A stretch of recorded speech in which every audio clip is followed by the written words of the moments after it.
quickly as possible, and let's get into it, okay? All right, let's do it. So let's start here. Tell us, because I want to start for context. Where did you grow up?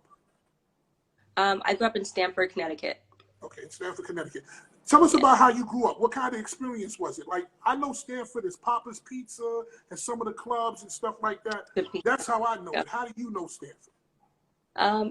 Stanford is, first off, a very, very, very diverse community. I mean, there's just every type of person lives in Stamford, and every type of, in terms of wealth, you can get extremely wealthy people that live in North Stamford, and you can get extremely poor people. It's like everywhere, you've got the projects, the hood. I mean, it's just a regular community. So, I mean, that's the best way to describe Stamford. It's just a very mixed community. What were your memories growing up? What are some of your fondest memories growing up? Just give us an idea of how you grew up, some of the experiences you went through, things that happened.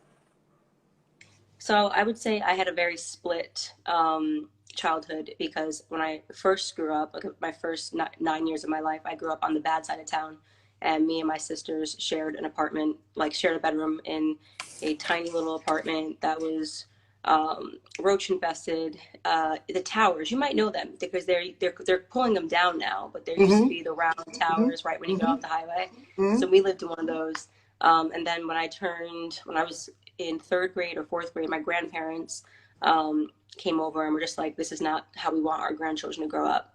So they moved all of us, we were a family of 6, into their more middle class house, which was in an area called Belltown. And so, I mean, their place was too small, but we all fit in there anyways. Me and my little sister shared the attic.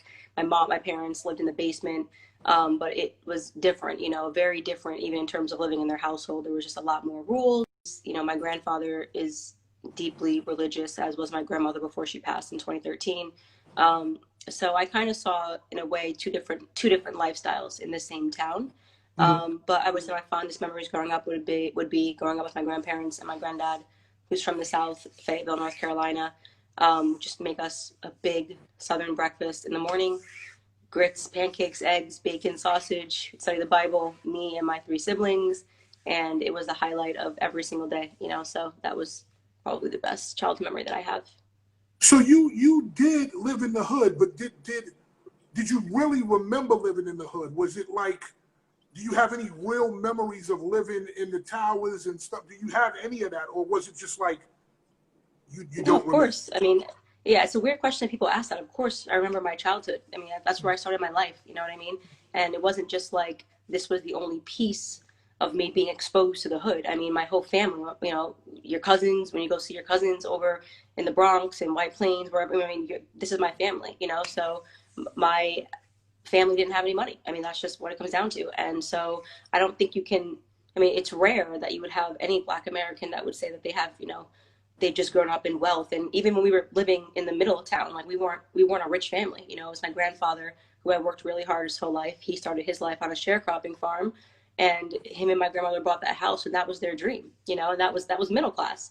So, I mean, asking if I have any memories, I have tons of memories. It's okay. Childhood. The reason I ask that is because some of these questions I want to ask for context, because looking back on that, this is just me as a casual observer. I said to myself, well, maybe she never had any interaction with the hood. Maybe she never was from the streets. Maybe she never saw that. And that's just me looking at it as a casual observer. But it's really interesting that you did. You were in the streets. You have, like you said, you have family from White Plains. You have family from New York. Were any of the ideas or stances that you have today taught in your household when you were living with your grandmother and grandfather? Yes and no. So I would say my household was apolitical. So there was no talk about politics. I mean, my father says he did. My father says he's voted, but I don't think my mother has ever voted. It just was not happening in our household. There was no conversation about left or right. I mean, just like normal Black American, I grew up thinking I have to be a Democrat, I have to be a liberal, Republicans are racist, conservatives, but I didn't learn that even in my household. I learned that really in school, sort of in this like history revisionist thing. And I would say in terms of conservatism, though, definitely my grandparents were conservative, and they wouldn't have called it conservatism. They were just, everything was by the book. It was like family, faith, hard work, no excuses. Like they just did not play around with any of that stuff. Their rules had rules, and I say that in a positive way because it was all love. You know, they just believed in women presenting themselves respectfully. My brother, when he was growing up, he had to be outside doing yard work. I swear my grandfather mowed the lawn every single day. He was pulling weeds. You know, he just lived out there. And he raised, you know, believed in men being men. They believed in real gender roles. You know what I mean? Granddad would make the breakfast, but grandma would make dinner. And it was just a wonderful way to grow up, you know, with rules. And, but, you know, nowadays rules are thought as something negative and bad. But, you know, I loved the way I grew up with my grandparents. It was wonderful. You know, because, and that's again, that's interesting because I believe in that. I believe in the man does this and the woman does this, and you know, so I'm with you on that. You were a teen and you got harassed by kids. What happened? For me personally, and I would like to preface this by saying, the exact situation that you went through, I went through with my daughter Tiana in New Jersey. We actually found the kids. They did it on the internet. They were, you know, bullying her, harassing her, you know, putting pictures of caskets and guns. We gonna kill your daughter, whatever. And we went and found them. And it got settled with the police or whatever, but we found the kids. What was the story with you? What happened? What took place?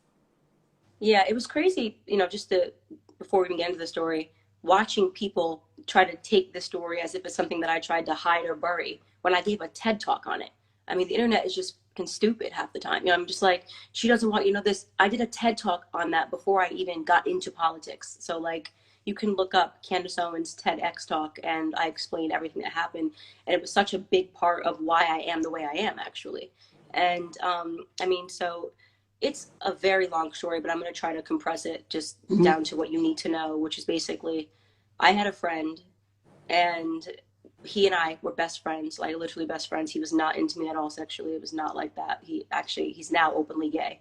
Good for him. But Good. yeah, yeah. So, but at the time that he and I like became friends, I got my first boyfriend, and I was like goodbye to my friends, all of them. It was like all of my boyfriend, you know, typical high school girl stuff, and just ditched all of my friends. And fast forward maybe a couple of months into my relationship, I'm spending every single second with my boyfriend. I one night got a phone call, 4 actually missed phone calls, and they were just the most horrific messages that you could possibly get. And it was four males that were yelling back and forth about how they wanted to kill me, how they wanted to put a bullet in the back of my head like Martin Luther King, you know, calling me the N-word, Rosa Parks. I mean, every racist reference you could possibly make was said on these phone calls. It was really bad. It was horrible to go through. Like I cried that whole night that it happened because I was actually shocked because I couldn't think of 4 people that would do that to me. I was like, I don't have 4 dudes that hate me. And I didn't even think this kid would do it either. You know what I'm saying? Like I was like, he was known to hang around all Black people. So it was just like, the whole thing was just weird. And I didn't recognize any of the voices. Long story short, I did not go to the police about it. Actually, I told my teacher the next day, and my teacher spazzed out and was like, we're going to the principal's office right now. And the principal called the police. So it was like something that was taken completely out of my control. And by some weird, you know, luck, a stroke of my own misfortune, one of the people that was on the phone call, 3 of them I had never known. They were literally just kids that were drunk, high, whatever it was. And my former friend was like, let's call her and leave a message. They were all messed up, you know, because he was so angry at me for not hanging out with him anymore, whatever it was. But one of those kids I didn't know happened to be the Democrat governor of Connecticut's son. I had never met him, never laid eyes on him, but it went from something that happened to a news story that was all throughout the tri-state because it's politics, right? And so that actually, what the situation and what I went through was actually formed a lot of my later opinions down the line about a lot of this stuff. Like people say, why did you support the NAACP? Because I know the NAACP, you know, are emotional extortionists. You know, they were waiting outside of my school because they wanted to speak out and say, oh, these kids aren't getting arrested because of this political connection. And they weren't wrong. It took an extraordinarily long time for the kids to get arrested and the police were just saying they had to dot their I's and cross their T's because they were dealing with a politician's son. So I'm not like knocking the police here either. But the point is that they never even spoke to me. The NAACP wasn't like, how are you? They showed up, cameras left. never called me a day after. It was out of the cameras, not before. So I'm not the only person in the world they've done that to. You know what I'm saying? Like, they like situations where race is involved because they fundraise off those situations, and they use people like political pawns. Now, I was a young girl. I was, not even, well, I must have been 17 years old when all this happened. So then there's the people online that say, oh, she sued her, what do they say? She sued her school for racism. It's BS. Because there was so much stuff going on at school in these 6 weeks that the FBI needed to investigate, because the rumors were that I phone called myself. That was what they were trying to put out. Like, oh, we didn't do it. She must have called herself, like, and just made up these messages. So I had 6 weeks of a divided high school. My sisters were getting into fistfights. My boyfriend was getting into fistfights. So my parents made the decision to pull me out of school and to homeschool me until the investigation was over. And my father sued to be refunded for what having your daughter sent out of school and sitting on her ass because she's being harassed in school and you guys are acting like you don't know these kids called her. So, I mean, it was a decision that my father made. I was upset when he did it because I never even wanted the situation to be public. You know what I mean? And it sort of felt like my whole world was rocked and everything became public and everybody was debating me. And it was horrible. I mean, I was an insecure 17-year-old girl. I'm not, not the girl I am today. And it was adults, groups like the NAACP, news stations, everybody forgetting that at the core of the story was a person, you know what I mean? An actual individual and a girl that's trying to grow up. And every girl at 17 years old is insecure. You know what I mean? Like, you're trying to figure out what lunch table to sit at, whether your boobs are ever going to come in. Mine never did. You know what I mean? Like, so there's so much going on that, and then to have the entire state debating you and actually believing that you called yourself on some Jussie Smollett, for 6 weeks, that felt like 6 years, until it was over and all the kids got arrested and things sort of resumed. But they didn't really resume for me because that actually transpired because I felt like everything was taken out of my control into a 4-year eating disorder that I had, because of the situation. So it was a very traumatizing situation to go through as a 17-year-old where, I always say I wouldn't wish on my first enemy. But a lot of my positions, like when I say something against NAACP, I'm not saying that to be anti-Black. I'm saying that because I know exactly what they do because I've lived through it, So that. Two questions. Number one, well, three. Number one, were you dating a white guy or were you dating within your race? Number two is, did you wind up fighting anybody, or was it just your sisters? No, and your I never fought anyone. Kicking ass? I never fought anyone in that situation. At that time, I was dating a white guy. Okay.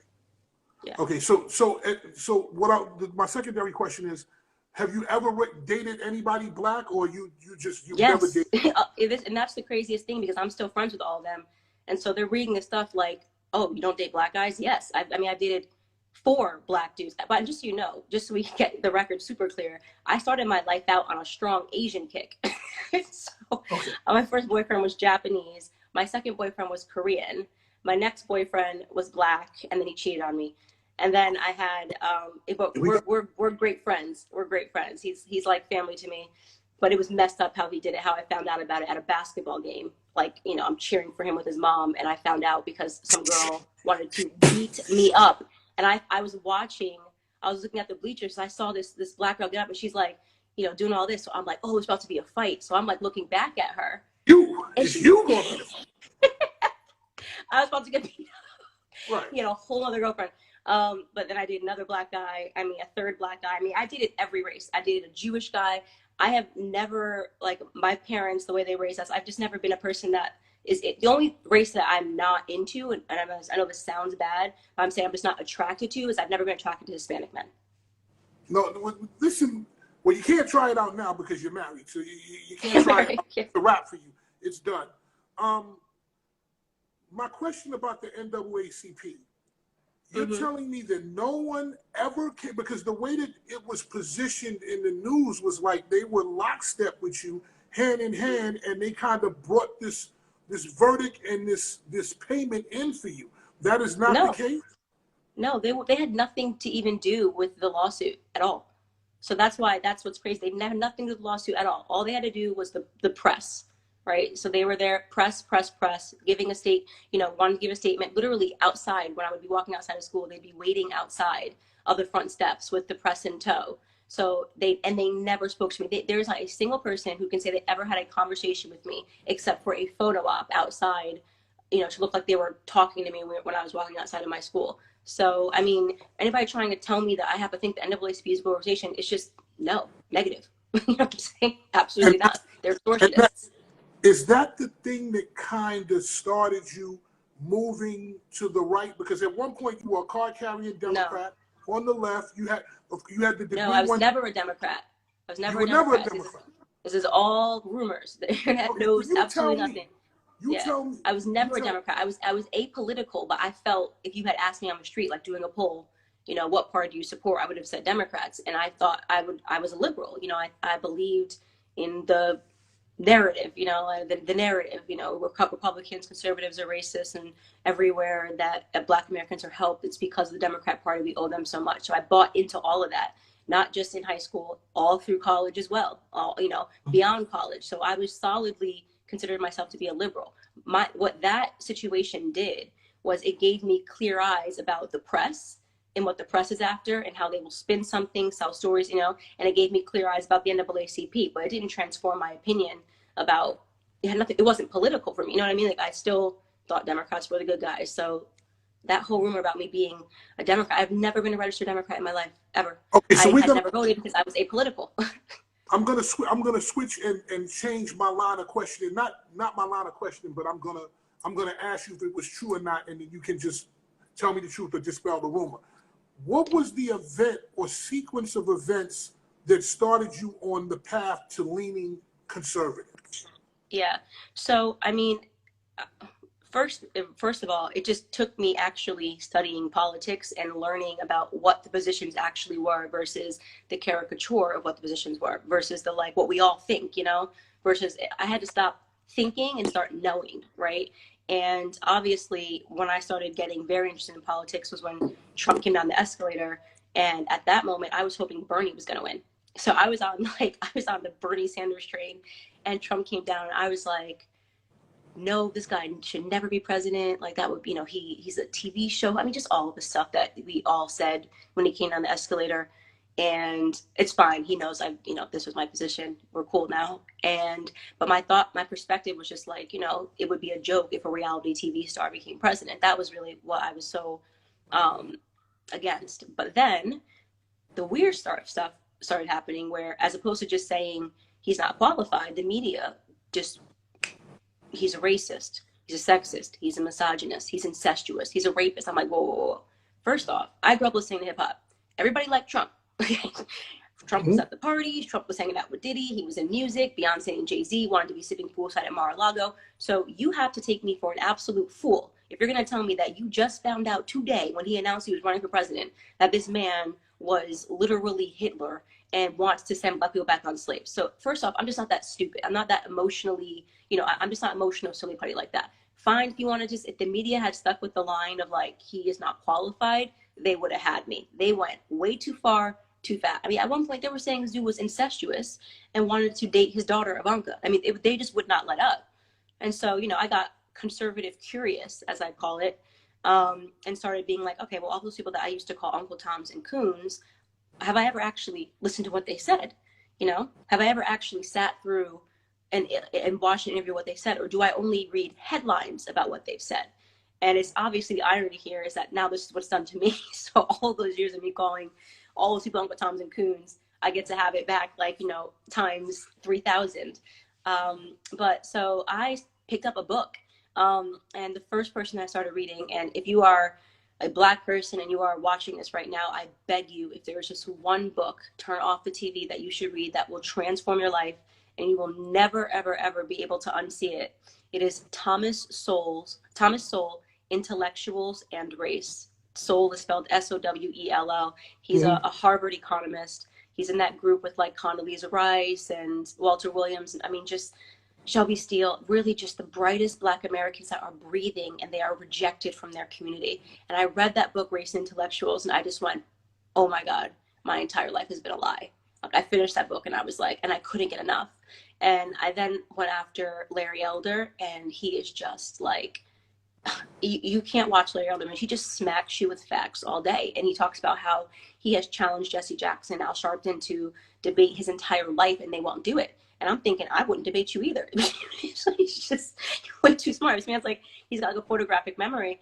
And it just, I just felt like the wool was lifted off my eyes. And when that happened to me, I was sort of like, at first I was amazed, but I actually felt like I was going crazy because I believed this narrative my whole entire life, right?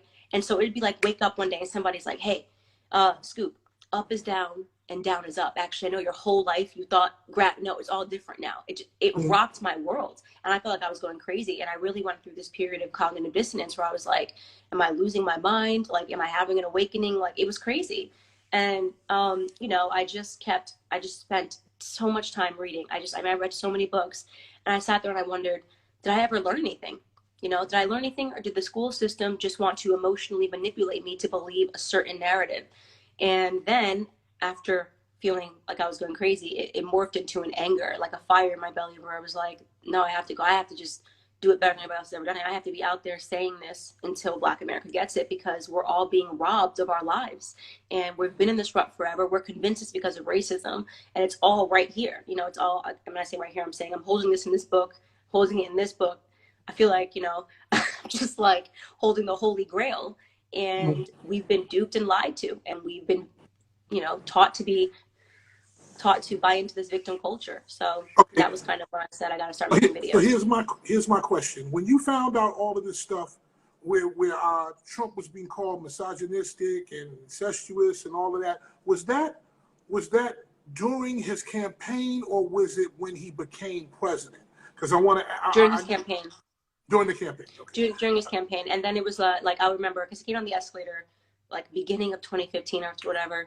And then by August, when I actually went to see what he was saying and the way the media was twisting it, it was that speech that he gave in Dimondale, Michigan.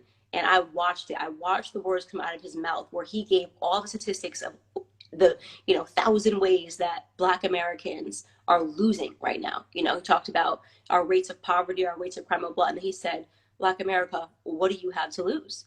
And I was like, yes, he said, ask, like, what do we have to lose? We are losing. Look at these statistics. We're losing. So we might as well throw it up in the air and take a chance and see if it gets better with this dude, because it's not getting, we just had a Black president for 8 years. And then I watched that speech live, and then the media, just like that, turned it into something he never said. He never said it. You know what I mean? They do it all the time. Even that like infamous quote where they say that he said there were good people on both sides. Go watch the actual speech. It is wild that rumor is still out there when this dude literally said there were good people that showed up that day on both sides to talk about the statue. And he specifically says that I'm not talking about the white supremacists or the Nazis or any of those people. He was talking about the people that did not want to see the statue come down. And the media said that he turned into, he defended white supremacists and Nazis. So they were doing this to him over and over again. So I was like, I just instantly stopped trusting the media. And the fake news thing became real. I'm just like, I've seen it with my own eyes. I saw what he said. They changed it. And now I'm in a unique position because the media lies on me all the time. They'll say, I never said it. People will be like, listen to this. I'm like, find the clip. Find the clip. They can't find it. Like, one of the most infamous Candace Owens quotes I've never said is, racism doesn't exist. That quote does not exist. I never said it. The Root made that quote up. So the way they do it is they'll put in parentheses what I actually said and then add something to it. Like, that's their sentence, and people just buy into it. What did you say? Because, I wrote down a list of what I called your quote-unquote greatest hits that people would be incensed about or were controversial, and that was like if you were doing a mixtape. Yeah, exactly. Like I got a playlist of all the stuff that I want to go to. So what did you say? What was it that you said that they took out of context? It is such a good speech, and everyone should go watch it. I said it at CPAC, not this year, 2019, right? The words racism never exists never came out of my mouth. I said, I have never been a slave in this country, right? And Root took that quote, what I actually said, Candace Owens says, in quotations, she has never been a slave, end quote, therefore racism doesn't exist. That was just some writer added that. I said, I've never been a slave in this country. And I said, I'm not going to start being one today. Okay, so my question is to you. do you believe racism exists in this country? I know racism exists. And not only do I say racism exists, I remind people that it's undefeatable. It's never going to go away, right? So if the second you get yourself on the program that we're going to get rid of racism, you're foolish. You are the easiest person to be hooked. That's a scam. I mean, you are selling salt to a slug. Nobody can get rid of racism. You want to know why? Because at the root of racism is hate and ignorance, and hate and ignorance is a condition of humanity. Okay, so there are Black people that hate white people. There are white people that hate Black people. There are random people I know that hate Chinese people. But I just can't stand. I can't stand Haitians. I can't stand it. We have that. That's never going away, right? So the question you have to ask yourself, and this is what I do not believe, is whether it is systemic. Whether there is a system in place like there was in the 60s, right, where now the system has arrived at the fact that Blacks are not allowed to do this. I do not buy into the idea that America is a systemically racist country, and I do not believe that there are so many racists everywhere. No, I think that when people are emotional, it's very easy to manipulate them, and we are the most emotional group in America, which is why we are the most manipulated group in America, because we act first and ask questions later. Okay, so you feel, let me move on up because there's so many questions I have. Matter of fact, we'll go back to the systemic racism because I kind of want to go in a line. I personally believe that the racism is systemic from a bunch of different angles. From, you know what, I believe there's racism, like you said, covert and overt. There's systemic racism in the way that you're treated when you go to a job interview. I'll give you a good example. When I was young, all my friends we used to go to interviews for, you know, working at the electronics place. Nobody beats the Wiz or whatever the case is. And I would go to all these interviews and I was like 15-0. Everybody would call me back. But some of my friends, like, you know, if their name was Tayshawn or you know, Raheem or whatever, they would get called back. But Isaac Freeman III would get called back. And when I would go there, people would have a shocked look on their face because they thought I was Jewish. But here I am, a fat Black young kid with the name Isaac Freeman III shows up. So I believe whether you think it's like really, really, really overt or covert, systemic racism is there. And I'll give you a couple of other instances when we get to that point. But that's not systemic. That's not systemic. That is not a system that is racist. That's not systemic. Listen, would you say, when I think of systemic racism, I think that it's kind of what I call baked in. Like, you know, but it's not baked in. See, that you're talking about one or two people who run a company. A systemic racism has to mean the government is sanctioning this and saying this is how you have to react to that. People discriminate. Is there discrimination? Of course, discrimination. You discriminate when you date. You discriminate when you date. I discriminate. I mean, so you don't people on Tinder be like, I don't even like his name. Swipe. All right. It's the same thing. That's not systemic oppression in the dating app. Discrimination. Discrimination. Yes, but discrimination is natural. Discrimination is natural. We all discriminate. It is natural. Like I just said, you discriminate when you're saying about you can see a name and then you're like, no, right? People do that on Tinder, right? People say, I'm not dating Sue. I can't say his name. Swipe, not doing that, right? Like that, you discriminate. And that's another thing. It's like, oh, if you don't like fat girls, right? There's something wrong with you. You form bigotry. The system is racist. Maybe he just don't like fat girls. You know what I mean? I love fat girls. I love plus size women. That's my whole shit. If you don't, if you don't want to date, there are dudes they don't want to date skinny white girls, don't have a butt. You know what I mean? That is, you have a, we all have our own, discriminations baked into us. Yes, individuals. Do we have things that we like and don't like and prefer? Maybe the reason the person doesn't want somebody who's got a wild name, I don't know, like some, wild African name, is because they're in customer service and it makes it difficult. You don't know what that, it's not because this person doesn't like Black people. It's just, you know what, your name's a bit tricky, doesn't work for this industry. But you know what, if you go down the block and work here, it works. I mean, it's not all about the color of your skin. It's people discriminate, trying to get certain results. And we all do it. So I hate the idea that we all pretend that I discriminate the whole. I just told you earlier that I never was into Latino men. That was my baked in. They didn't do anything to me. Hey, I thought they were cute. I didn't like them. It wasn't my type. I'll agree with you with that. I mean, I discriminate in a completely different way. When I see a chipmunk, it's no problem. That bushy tail, I'm like that. I'm fine with that. But when I see a rat, I want to throw a bottle at the rat. Now the rat is the same. It's the same family. It just has no, it's not. funny tail. I agree I don't with you. like it. I don't like I it. agree with you. I agree with you. I would shoot a rat. I'm with you 100%. So now you hit the internet. You're tearing it up with your views and opinions. Who was the first one from your family to call you and say, I disagree with your opinions? Oh my God, it was wild because first of all, it came out of nowhere for them. So you have to imagine like a family, quietly Democrat, not into politics, and all of a sudden like you're going on Facebook and people are like, F this girl, F this girl. But I would say the first person was a cousin of mine. Actually, it was really hard to go through because I was very close to this cousin. And she was just like, I dissociate myself from all coons. And like we were like you know what I mean? Like it was like we were very, very tight. And it hurt.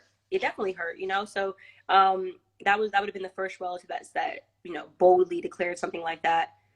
But it is what it is. What I would say to them, which is funny, is that same cousin is a lesbian. And right, I want you to be who you are. I gotta be who I am. You know what I'm saying? So if you gotta say goodbye, it'll be like me posting like I disown myself from all lesbian and gay. You gotta do what you gotta do, but I can't compromise being who I am and what I know. To make you happy. I gotta wake up every day and be okay with Candace, and you gotta wake up every day and be okay with you. So it is. Okay.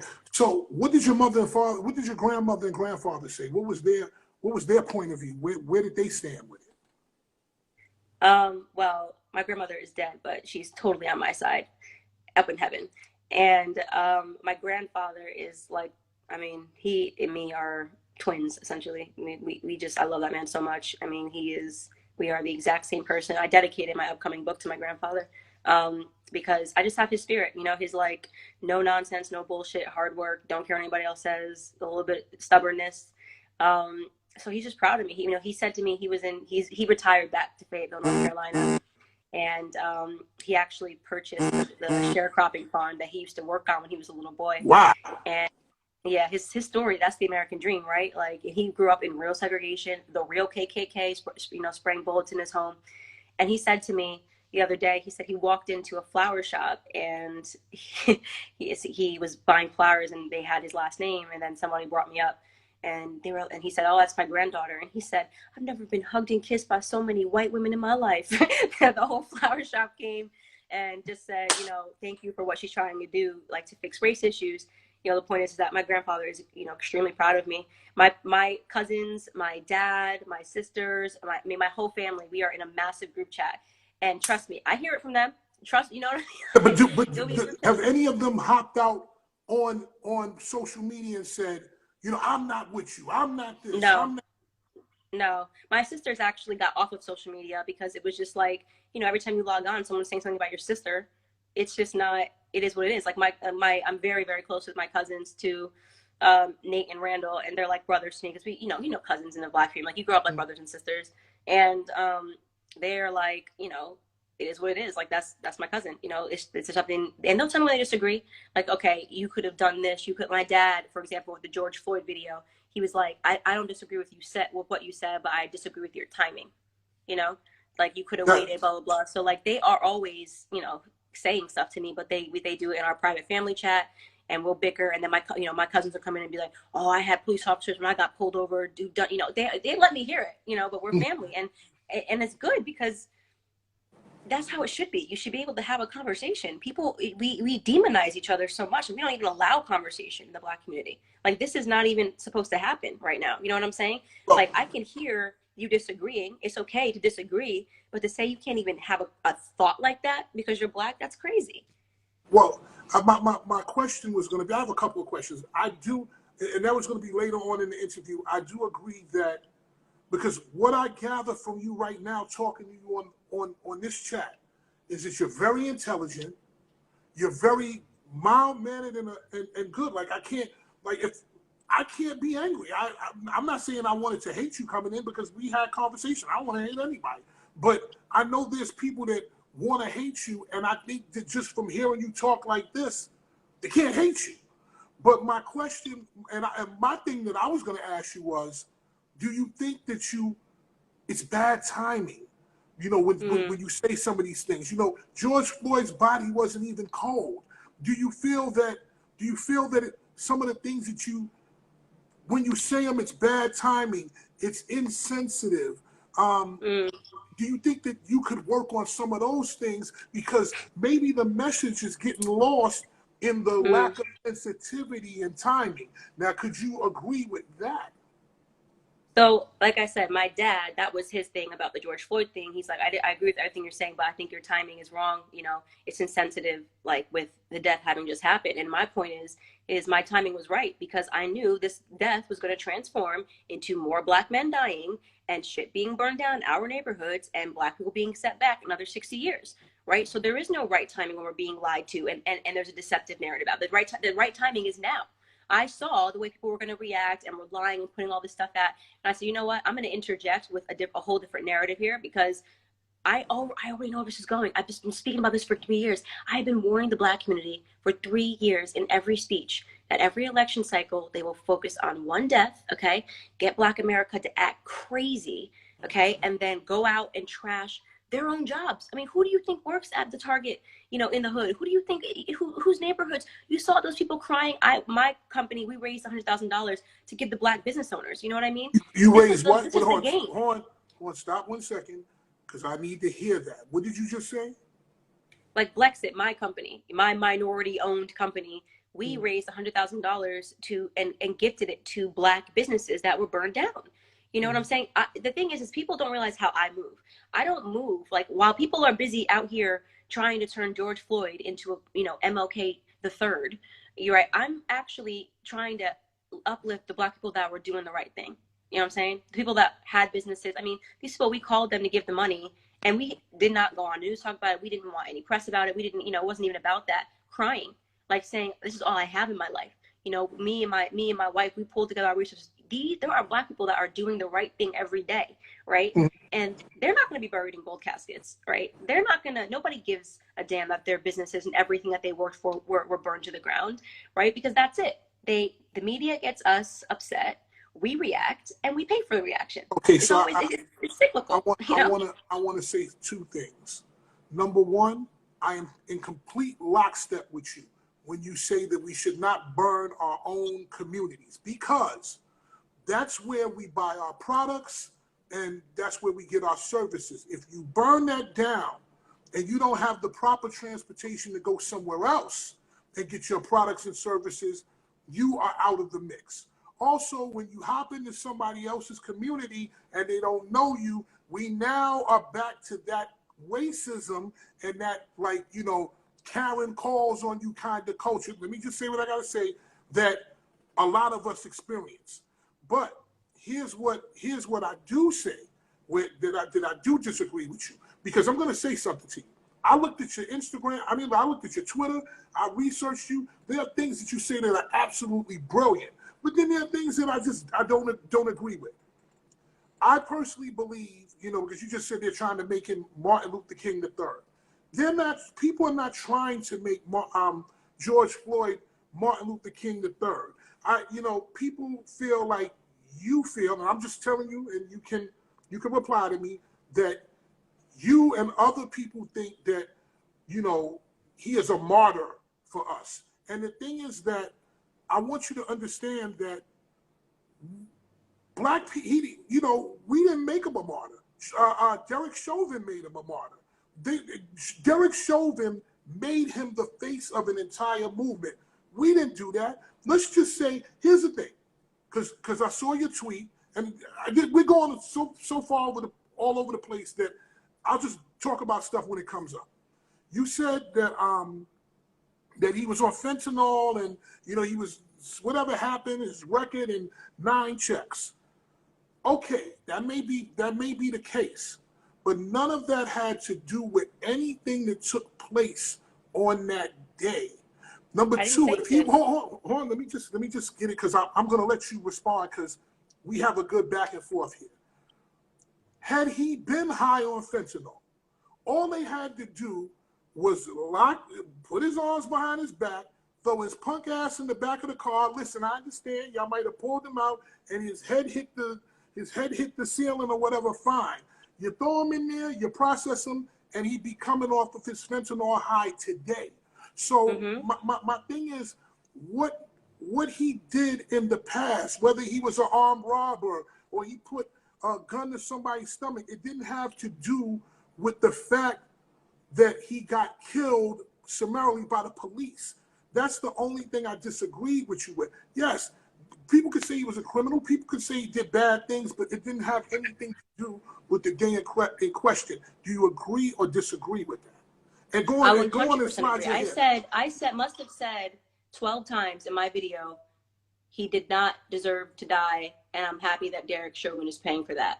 Pause. That's not even a debate. So even going through that, not necessarily because I've already agreed with that. I said he should be alive today and should be in prison. Okay, what I'm agreeing with, what I'm disagreeing with.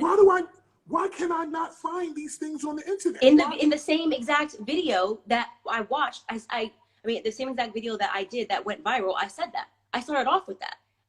I mean, I said it at least in that video multiple times. I mean, you can go rewatch the video, right? It's just that that's not what the media runs with. So suddenly your memory becomes the headlines, right? And people tried to make it seem like I said he deserved to die. I'm like, I actually explicitly said, I want to be super clear that in no way am I saying that he deserved to die in that manner and that he should still be alive today, right? And the reason why I said there was no reason to debate that was because everyone agreed with that. There was not a single person in the world that said what Derek Chauvin did was right. There was no defense for it, right?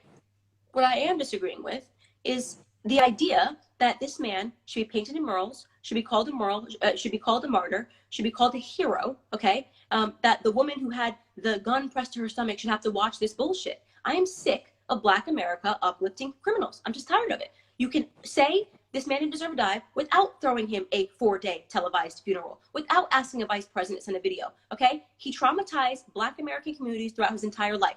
He never stopped, okay? I do not support George Floyd. I'm not going, and we are the only community that does it.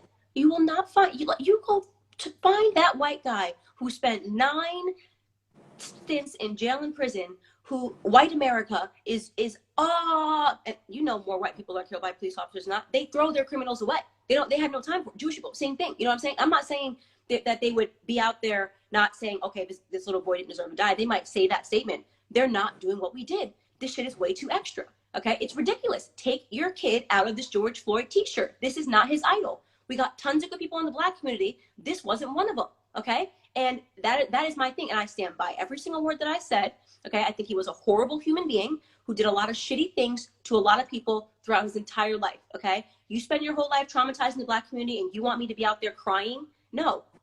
Okay, shouldn't happen. Hope Derek Chauvin gets arrested. Oh, he's arrested. Okay, good. Next. Okay, that's my reaction. So. Because my thing is that he has become the face of the movement because of what happened. So we're both in agreement that Chauvin should go to jail and he should be prosecuted, correct? Okay. Everybody agreed with that. Everybody agreed that he had a right to get arrested, and this should, I mean, now, of course, as I said, the details weren't out, in the video. Apparently, they never showed us what the lead up was. George Floyd was saying, I can't breathe before he was ever on his neck. He was saying it from the beginning, which is likely a consequence of fentanyl. I mean, fentanyl is 100 times stronger than morphine. So he was likely having some sort of an overdose. And what should have happened in that moment is they should have let him sit down, right? And they should have called for an ambulance. There should have been no knee put on his neck. That's my opinion.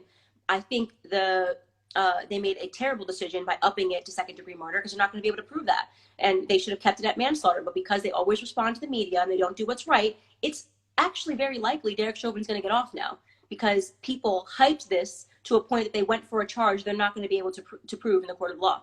Okay, so here's the thing. You say that the man is going to get off, right? He might, yeah, because the charge. But how do you get off of something so egregious? We watched this man put because they did the wrong charge. They did the wrong charge. For 8 minutes and 46 seconds. I agree with you. What I'm saying to you, and you go look up conservatives writing this. If you follow this case, the mistake that was made was the DA making the charge second-degree murder. It was the biggest mistake in the whole case. If you wanted to get him, they should have kept it at manslaughter and went for the max sentencing. But they wanted to do the whole, the streets are alive, Black Lives Matter. We're going to go for a charge that you're not going to be able to meet. Every charge has a legal standard that has to be met.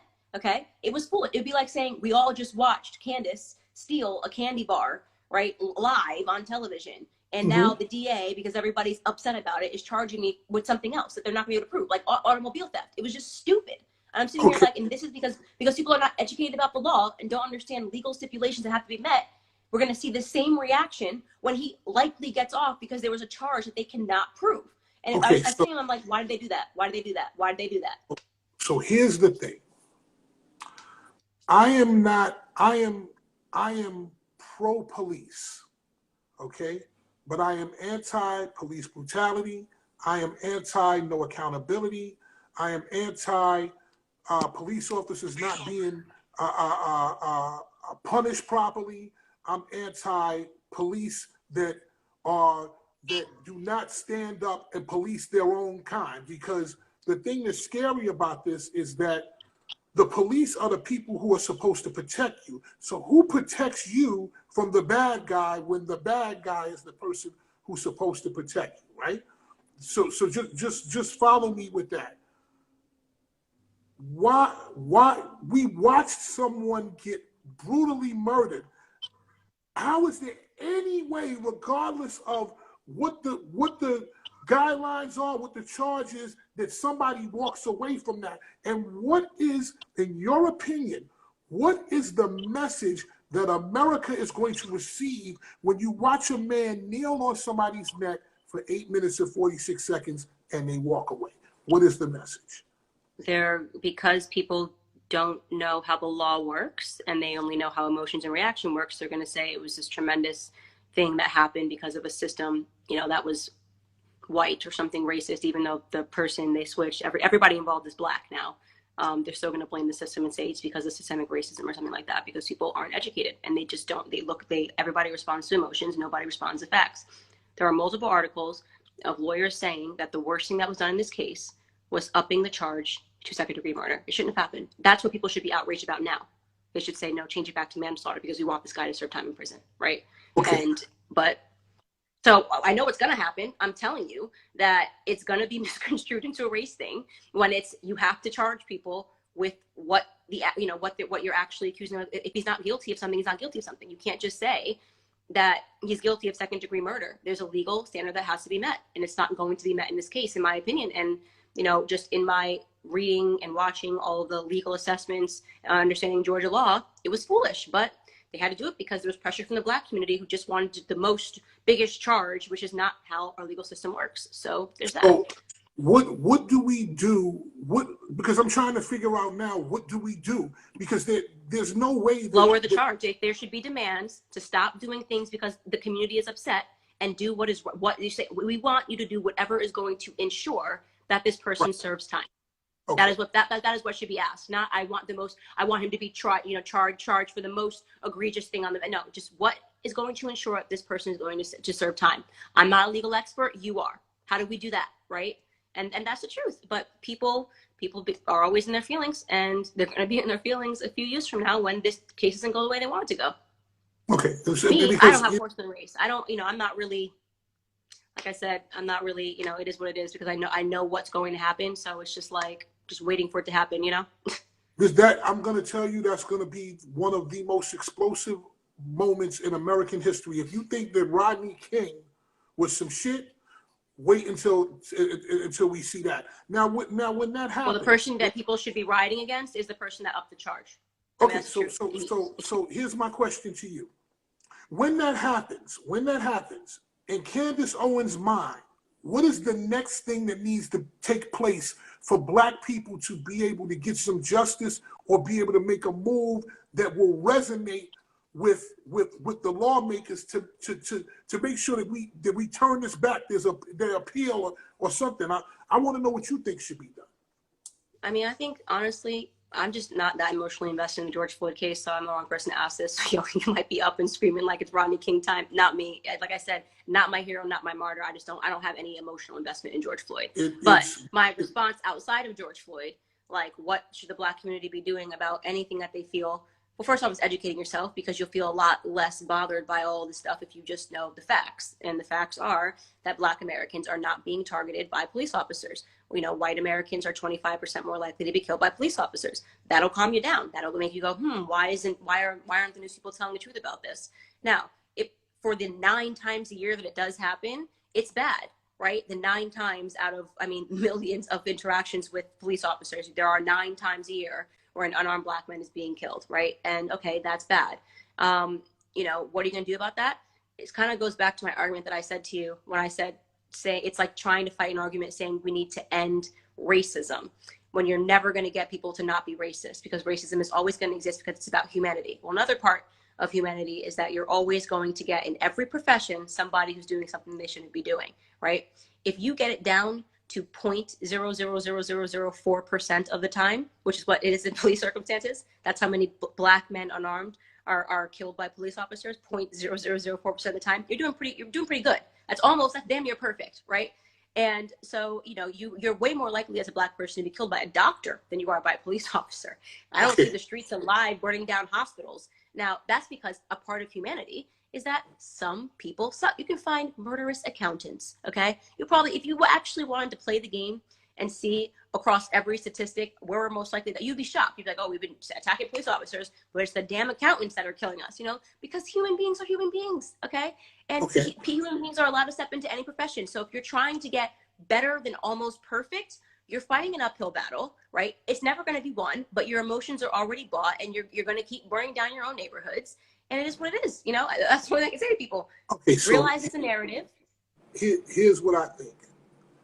I cannot argue with you with the facts, like with the data, because like I said, I don't do that, and that's not my wheelhouse. But I will say this, as a Black man who lived in Harlem for many years, I have seen police brutality on many accounts. I have never been brutalized, but I have had certain run-ins with the police. To say that only 9 people a year get killed by the police, I don't know if I actually believe that. But if you want to talk, unarmed. Okay, but if you want to talk about interactions with the police in terms of Black people, whether it be harassment, whether it be disrespectful talk, whether it be, you know, ticketing, whether it be, you know, all of those things, the numbers are going to be much higher. Now, as far as I'm concerned, as a Black man, I have a Black son. I am nervous when he goes outside. I am nervous when he deals with the police. Are you nervous when he deals with other Black men? Hold on, because I know which way you're going to go with that. You're going to say, I want to know. I'm going to, hold on, but are we talking about the police now? Because at the end of the day, no, I'm saying, but you can't be nervous about police officers and not be nervous about your son around another Black man, because he's way more likely to be killed by another Black man. Hold on, let me say what I'm going to say, because I understand where you're about to head with this. That forget police brutality. Let's talk about Black on Black crime. I'm not down for nobody getting killed whatsoever. A little baby got killed. I think it was in Chicago by a shooter. Yeah. I want everybody to go to jail. I want everybody to go to jail. The kid from Harlem, from my hood, hit the girl in the face with the skateboard. I'm in lockstep with you. He needs to go to jail. I got that. But I'm talking to you about the fact that for me, I don't know about, and I can talk for many, many Black people, police brutality, okay, you may say that the killings are 1 out of 9 killings every year, whatever, what have you, but there's way more interactions with police that are negative for Black people. Again, most of my interactions with police have been excellent, and also the ones that were going a little left, once they found out that I was Fatman Scoop, it kind of de-escalated, and I had to go way out of my way to prove to them that I would, to make them understand I'm not stupid, I'm not some ignorant Black man. I can talk, I can articulate my feelings, and this is not going to be something that you're going to just be able to walk through. With that being said, have you ever had any negative interactions with the police whatsoever? I have. Yeah. So I don't think there's a single person, no matter what race or sex they are, that has not had a negative interaction with a police officer, right? And that's another thing, is like Black people think everything is so exclusive to us. Like we just, oh, it's, you know, it's just us. No, it's not just you. This happens everywhere in America, right? Where sometimes cops are just power tripping dickheads, right? We've all had those cops. I had one that scared, I literally thought I was gonna get shot, right? Like I literally thought I was gonna get shot because I was speeding, but I had my music blaring, and I guess this cop, it was, you know, bright outside, and I guess this cop had been trying to pull me over for 2 miles. So he didn't know what it was, you know what I mean? Like, he just sees me keep going, whatever. But I actually was not hearing him, nothing. By the time I realized he's pulling me over, he gets out of the car. He's like ready to like kill me, you know what I mean? And he made me I was actually so scared that even when he was done pulling me over, I couldn't drive because I was like shaking. I was so nervous, right? But I never for a second said this happened to me because I'm Black, right? I never had, everything with Black people has to be reduced to the color of our skin, right? And then when people give you statistics, hold on, but then when people give you statistics and we go, okay, these statistics show that what you're saying happens to Black people happens more to this race. It's, oh, I don't care about statistics. I don't care about statistics. Statistics don't matter. That's the problem. It's like you're basically saying, I don't want to be educated. So I asked you a question. If you're going to authentically state, I am scared when my Black son goes out and has an interaction with police officers, 100%. then you must also authentically state, okay, and with much more veracity, that you are scared when your Black son goes out and sees another Black person. Okay? So, And if you're going to say no, let me finish. If you're going to say no to number B, if you're going to say no to option number B and dead ass try to keep option number A, then that's you being inauthentic. Okay. So let me hold on. Let me walk you through it. I'm scared when he goes out in the street in general. So let's start here. I worked my ass off so that my son could live in New Jersey, because I grew up in Harlem, where if you do something the wrong way, some wrong move, you could be in the middle of something, you could get killed. I put him in this life so that he wouldn't have to have that life. He chose to go back to Brooklyn, okay? So am I scared when he deals with the NYPD? Of course, because there's a lot of wild motherfuckers on the NYPD. But am I afraid when he steps in the street in general? Yes, because in New Jersey, I always used to say this, and anybody who knows me will tell you this. In New Jersey, when you walk out the door, 300 options could take place. When you walk out the door in Brooklyn, New York, a million different things could happen. For example, he got into a fight, he knocked the kid out, the kid hit his leg, he messed up his leg. That's black on black crime. I understand that, but I'm just as worried about that as I am worried about him interacting with the police, because the police, the police in New York City don't play. Some of the police in New York City, and they shouldn't. Hold on. Some of the police in New York City are racist. Some of the police in New York City are not racist, but they've gone through so much bullshit dealing with other people, they are now jaded. So when they run up to it's a majority minority force, just so you know. When they run up to people, they treat some of them, because they are damn good police, but there are some that just, like, I don't care. He's this, he's this, he's this. Another thing is that black people look like a threat a lot of times. And without getting to know the person, they look at them outwardly as a threat. So when you say this to me, I am afraid for my son. From the NYPD, from the Bloods, from the stick-up kids, from everybody. I am. It's not like I'm just worried about that, but I am going to say this. I watch video, I have eyes, I see what happens. Personally, I'm disgusted when I see police brutality. I'm disgusted when I see black on black crime. I'm disgusted with all of it. But the biggest issue right now in America is what happened with this officer and this suspect. Really isn't the biggest issue. And the fact that you think it is to what me the it issue is. That's the problem. That is the problem. That is actually, you are actually it? hitting at my entire thesis of what is wrong with Black America. The fact that you think George Floyd's death is the biggest issue happening in America right now is everything that is wrong with Black America. This is why we will never get ahead. I got about a list of 1,000 things I can give you that are a bigger issue. Not even 1,000. I'll give you a million things. If I miss breakfast, it's a bigger issue than what happened to George Floyd. Hold on. Before we go there, when I mean one of the biggest issues, there are bigger issues there are bigger issues in the world. The coronavirus is a big issue to me. Vaccination is a big issue to me. There's a bunch of different things, but there's so many things going on right now at this time that is one of the biggest issues to people. It may not be to you, but there are a lot of people out here that consider. No, and I'm saying I agree with you that a lot of people would say that's the biggest issue, and I'm telling you that ignorance is the reason that Black America can't get ahead. Okay, That is pure ignorance. Okay, so tell me what are some of the biggest issues to you. So walk me through some of them. Well, the number one issue to me in Black America right now, actually, I'm going to say number one, number two that I was saying, is that our education system is quite literally dumbing down Black Americans. Like, you want to talk about, I did a whole chapter in my book about how Democrats have recreated exactly what they did during the times of slavery. 75% of Black boys in California can't pass a basic literacy exam. Across 5 schools in Baltimore, they couldn't find a single Black child that was proficient in reading or was proficient in writing or math.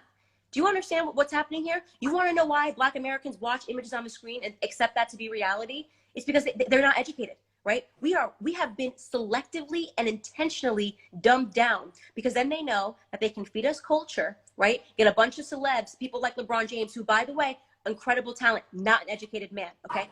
Massively talented, does a lot for his community, does great things, but he's not educated. And yet goons follow him off an effing cliff, okay? He didn't even, I mean, he was so talented, he didn't even get to finish high school. It was just like, hey, you gotta go right to the NBA, as he should, right? But this is what the Democrats have done expertly, right?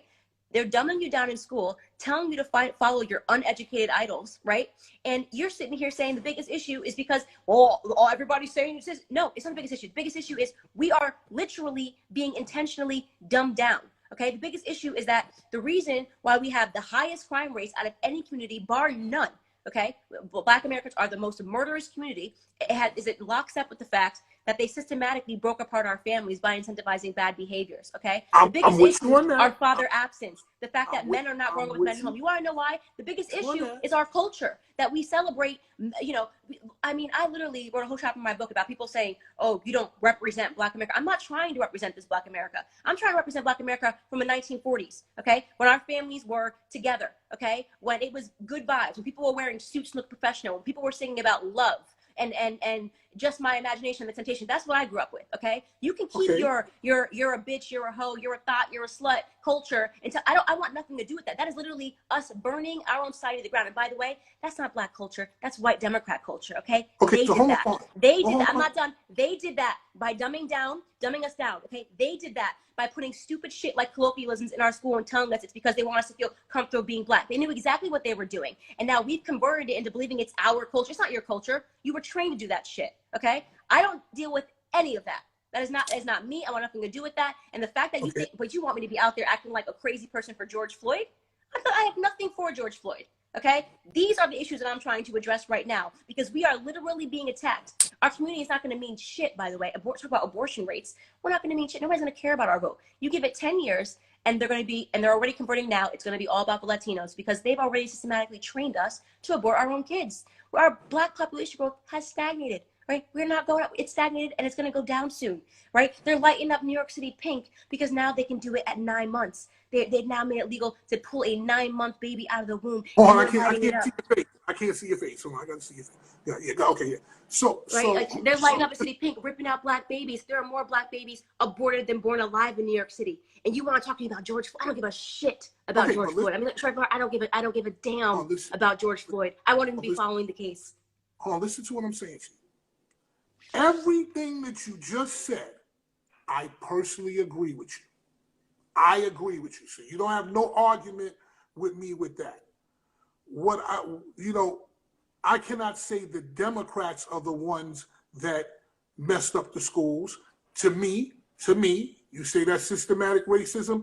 That's coming from the government. Would you say that that's coming from the government? Yes, the Democrats put those in place, though.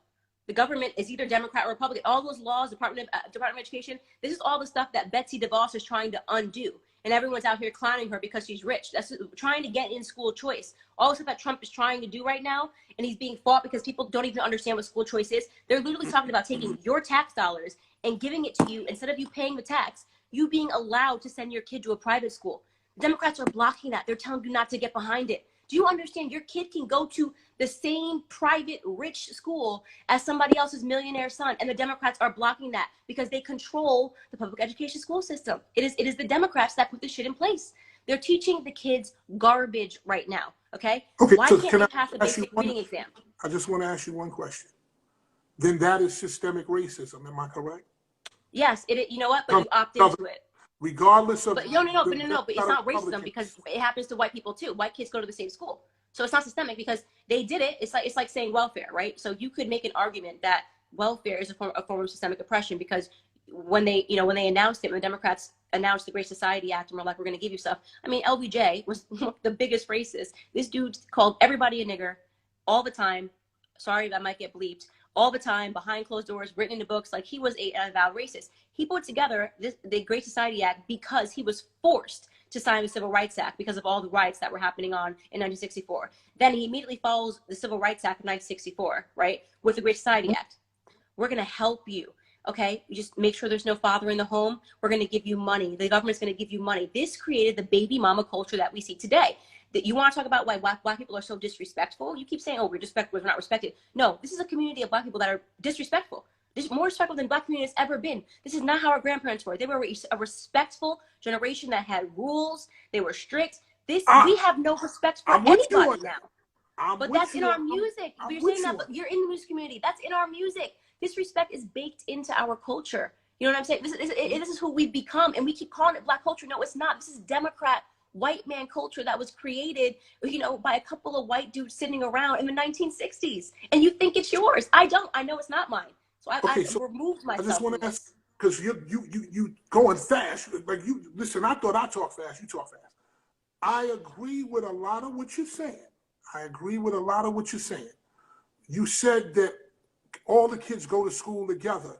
In the hood, there are no white kids there. So if you want to say that, all those kids are from one area. So if that's the case, that's systemic racism because it's happening. No, but it's not, because that it's the same thing for all public schools. It's the public school system, right? So you send your kid to public schools, and so I mean it obviously people that can afford to. So it's affecting everybody. It's affecting everybody, but the most people that are likely to be able to afford to go to private school education are wealthy people, and wealthier people. We don't have a lot of black wealth in general. So I mean, if you can look at the numbers and say, okay, I noticed that more black people are suffering because of this, but there's also other reasons that that's happening. Another great Thomas Sowell book is Inside the American Education System, where he talks about this, where he talks about even how they started putting in certain programs claiming that, multiculturalism, diversity, they're teaching your kids, a whole fucking class dedicated to, pardon my language, 87 genders. What the hell does my kid need to learn 87? My kid does not need to learn 87 genders, okay? He needs to study the French Revolution. He needs to understand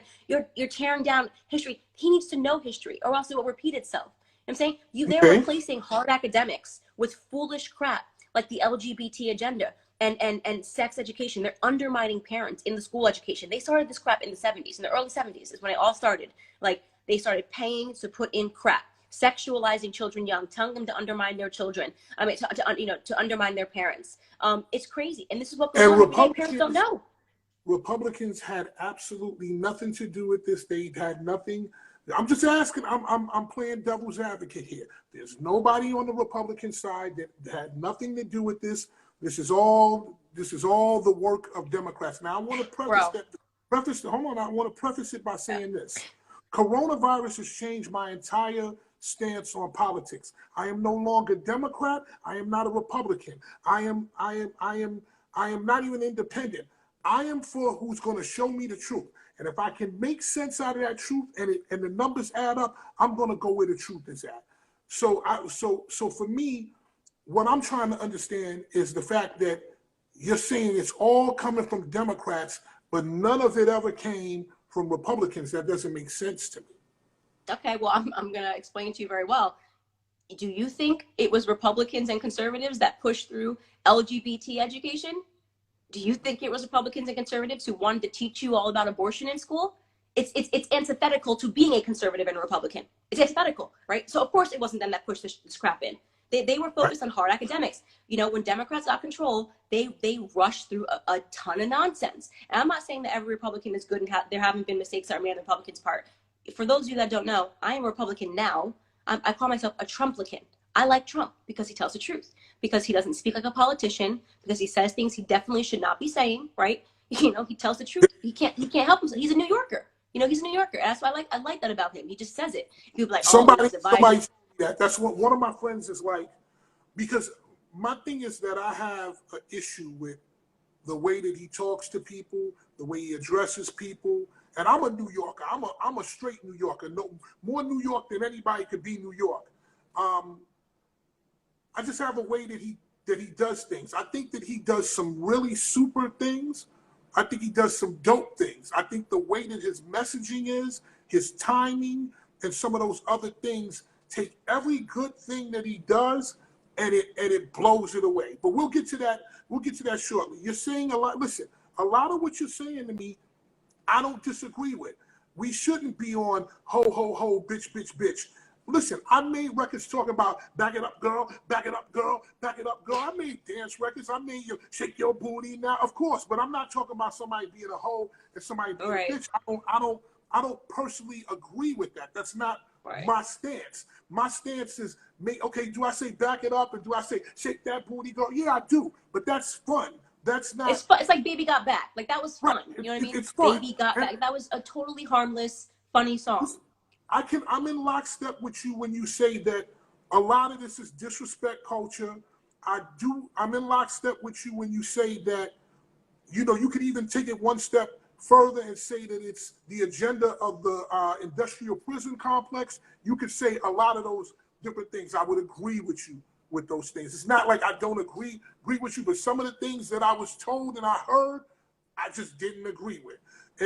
Like, again, we've gone to George Floyd. We've talked about all of that stuff.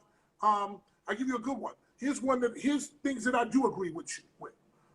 The kid in Harlem hits the girl in the face with the skateboard. You say he's a coward. He needs to be brought in lockstep.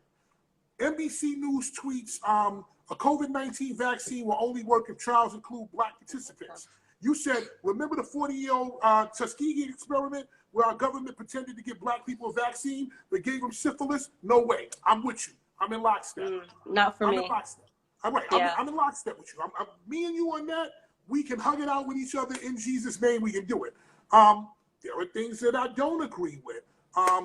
When you said, attention CEOs and business owners, please grow a spine. Stop issuing public apologies, stepping down from your own board and posting black squares. Stop allowing the radicals in your company to extort your brand. And my question with that was, but here's my question, and that I wanted to ask you. Why is it okay when other races protest and boycott and apply pressure, but then the one time that we do it, you view it as a problem? And no. Let me finish it. Let me finish it, because we're not fighting. Remember, we just talking here. Why should people be able to accept our dollars but not represent our interests? And that's something that when I saw that tweet, I just couldn't understand it. And again, nobody's winning this conversation. This is discourse. First off, let me just clear up the idea that I only say this about Black Americans when no. I was very anti the feminist white girl Me Too movement. I was the most vocal person against it because, hello, Black America. Remember the last time white girls just believe women? I think our ancestors got hung. I think Emmett Till got, tarred and fed. How foolish for us to get behind this white girl, wealthy feminist. I don't remember anything, but I know it was him.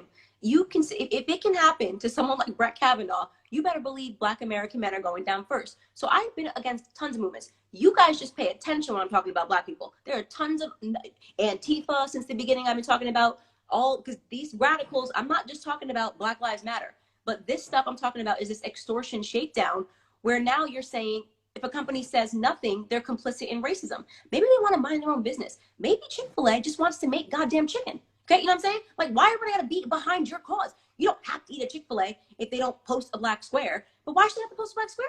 I will be damned, especially me coming from absolutely nothing, starting my life $150,000 in student loan debt, working my butt off, paying my loans down by myself, making my first $1 million by myself. If I would let the people that are in my company tell me what I have to do, no. Okay, you don't like, I don't have a statement to say about this. Okay, well then, you know, you don't have to work here. That's on you. You don't, it's certainly not a requirement, but this whole Okay. idea of going around and saying, if you don't make a statement, you're this, you're that, that's bullying. Okay, that's Okay. some So people like to mind their own business, have nothing to say about it, or maybe privately disagree. You know, you don't need to tell companies they need to become your political voice. That's not the job of companies. Actually, I can't stand it. I can't stand walking around and seeing companies always have to make a political statement. Low-key, I'm not even gonna lie, I got so angry. I used to go this furniture store I used to go to all the time in DC. Go in during LGBT month, and they got this massive rainbow flag and a statement, "Love is love." People come, I'm like, "Why do you have this on your store?" Like, they're like, "What do you mean?" And the guy, mind you, the guy that helps me is gay. I'm like, "Were gay people not allowed to buy furniture before?" No. Okay, so why is that? We want them to know. This is stupid. I don't need, just sell furniture. I don't need to see a political statement everywhere I go. I just want to eat a burger. okay. I just want to buy some furniture. I don't care. So let me ask you. Here's my question, and I'm asking you. Go and drink your water. And Here's, LBGT. I've been so outspoken against the trans thing too. So again, people like to pay attention when I say stuff about the Black community, but I've gone hard against a lot of crap. Probably the hardest against the trans stuff because I have no tolerance for it. hold on. We're gonna get to that. We're gonna get to that. Here's where I disagree with you. If you want my money and you're actively taking my dollars, why should you not represent my interests? I'm giving you my business. They're taking your dollars because you want to use their gym. They're giving you right. the gym. Chick-fil-A Right. is giving you chicken. They don't need to then be, if you want your voice represented, that's your politician. Go vote. Okay, that's not their job. But here's the thing. Here's the thing. If I support you, why should you not be sympathetic to my causes? Because I support you. That's great. You don't even say, you sound ridiculous right now. Imagine if I said from now on, you know what, Fatman, I've listened to all of your music, and from now on, whatever cause Candace feels strongly about, you need to do a mixtape on. So your next mixtape is going to be, if you don't post a statement against the trans agenda, why should I support you? That's not your job. You make hip hop music. You don't do political statements, mix it, like that's not what I came when I came to you and listen to music. I didn't come to you to listen to music because I wanted to hear your political ideas. Okay, but listen, if my business deals with your community, if my business, because there's certain, I'm not saying all businesses, but if my business deals with your community, maybe you should make a statement. Let's just follow me here now. The New York Knicks, 75% of the New York Knicks are Black. Do you think, I'm just asking you a question here.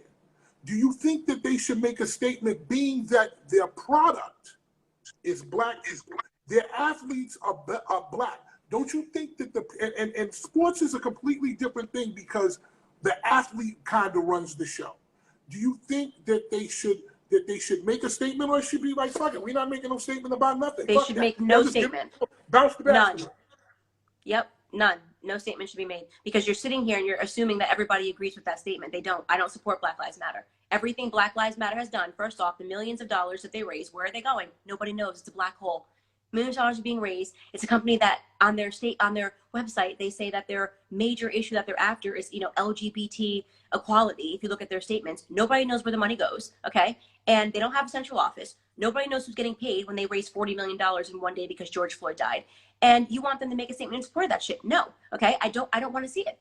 I do not. Every time Black Lives Matter pops up on the scene, there happens to be a political candidate that's running and neighborhoods get burned down. So I could say that same company, I feel disrespected by the fact that you're promoting Black Lives Matter because I think that they are terrorists to the Black community. Now they got to decide between your version and my version, or should they stay out of it because we both use them for chicken. Chick-fil-A, I want to eat your chicken. That's it. I want to say this because a lot of stuff we're in agreement with. I personally feel, my personal opinion is, and you don't have to, this is my opinion, just like you have your opinion. If you take my dollars, you should understand where you should represent where I'm coming from, or you should make a statement. But then at the same time, you can make the same statement that, you listen to Fatman's who makes music. I don't have to make a statement about anything. That's just where we disagree. That's just I where say you take my dollars, do what I'm paying you for. That's it. Black Lives Matter, right? I did look into it. I saw a thing, I'm still researching it. So I don't want to open my mouth and make a statement. I'm still researching where the money went, what's happening, what's going on. I just heard what you said. I'll look into that a little deeper. What is the biggest issue that you have with Black Lives Matter, and do you think that Black Lives Matter? My biggest issue with Black Lives Matter is that they are hyper-focused on the 9 Black people that die at the hands of police officers. It's not a movement that is about Black Lives Mattering. If Black Lives Matter wants to take up a Black cause and talk about how Black Lives Matter, they would pick up the abortion topic, okay? And then I'd be like, you know what, let me get one of those teachers. This is actually a very big deal. Our community was intentionally targeted, by eugenicist Margaret Sanger, the founder of Planned Parenthood, who quite literally wrote in a letter that she wanted to exterminate the Black race. Somehow the Democrats have been able to market it to us, and we are doing it. So if Black Lives Matter wants to get real, they can talk about Black on Black violence. They can talk about what's going on the streets of Chicago, Detroit, Trenton, any of these places where Black people are being killed at a higher rate than the entire year, by the way, in one weekend, okay? Entire year of police, 9 people, 40 people in one weekend in just one city, Chicago, are getting shot, right? And Black Lives Matter keeps their mouth shut on it. My problem with Black Lives Matter is they're completely fraudulent. They don't care about Black lives. They care about extorting Black emotion, like and the NAACP, right? Can I get Black people super emotional real quick and raise millions of dollars? The answer is yes, and they do it every single time. And the Black community never sees any of that money. Okay, did they give money to the Black businesses that were burned down? Right? So that's your organization. Candace is a coon. Candace is raising money to give to Black businesses, but that's your organization. You don't even know where the money goes. It's a fucking scam, a modern day scam. You all got hustled. Every single person else. They can't answer a question about finances. They can't. They're like, oh, I don't know. We don't know where it's all going. Candace, I didn't get hustled because I didn't. I'm studying exactly where. I need to go back. Did you give money? Hold on. Let me double back.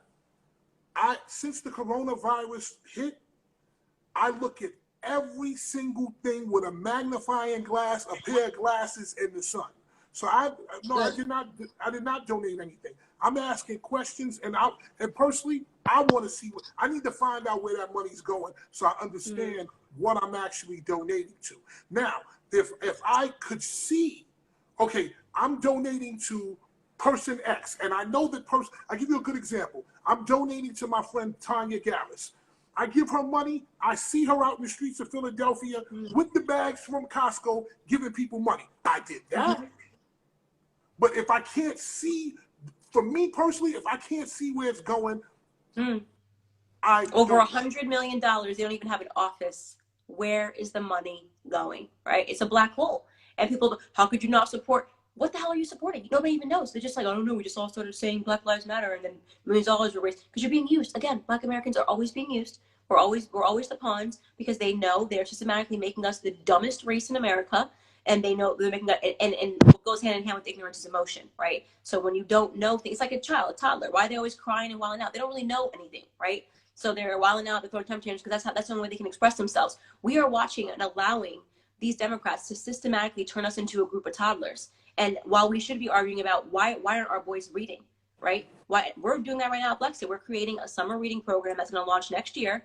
That's going to go into inner cities, take these Black kids and teach them how to read. I understand mom's got to work, dad might not be home. You can come here for free. We will teach you how to read, okay? Because that's your key to life. I mean, that was the biggest blessing of my childhood, was that my mom was an avid reader and she got me into books. And because I love to read so much, I can't become a slave. Slaves weren't allowed to read for a reason when we were slaves, because they knew that an educated mind couldn't be controlled. But right now we're not educated and we're being controlled, right? So this is a new form of slavery. So people say, Candace says on the plantation to be, theatrical. No, I'm saying it because I believe it, because I studied exactly what slavery was, what they did. We weren't allowed to read. The families were ripped apart because they didn't want people having any attachments so they could continually trade us. We would have no feeling, no sense of ownership, no sense of belonging in our homes.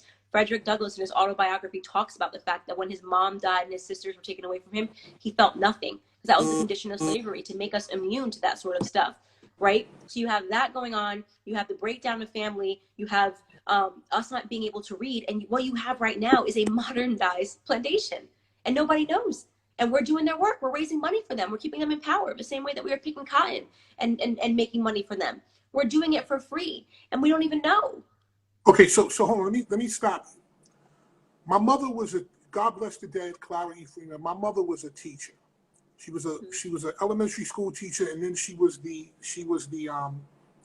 administrator. I learned how to read at 1. I was reading the New York Times at 3, to the point where we were going to the library, and there would be like a white librarian there, and she'd be like, my son can read the Times. Yeah, get out of here, you lying. And I would read the Times.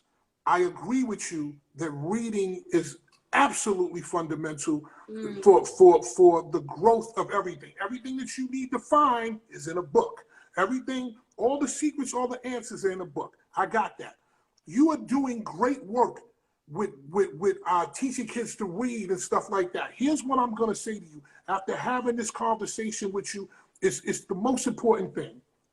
And I'm going to say this, and I'm going to get on the phone with you, and we're going to talk just ourselves now, just me and you. You talking about some dope shit that you're doing, right? But I'm just going to be honest with you.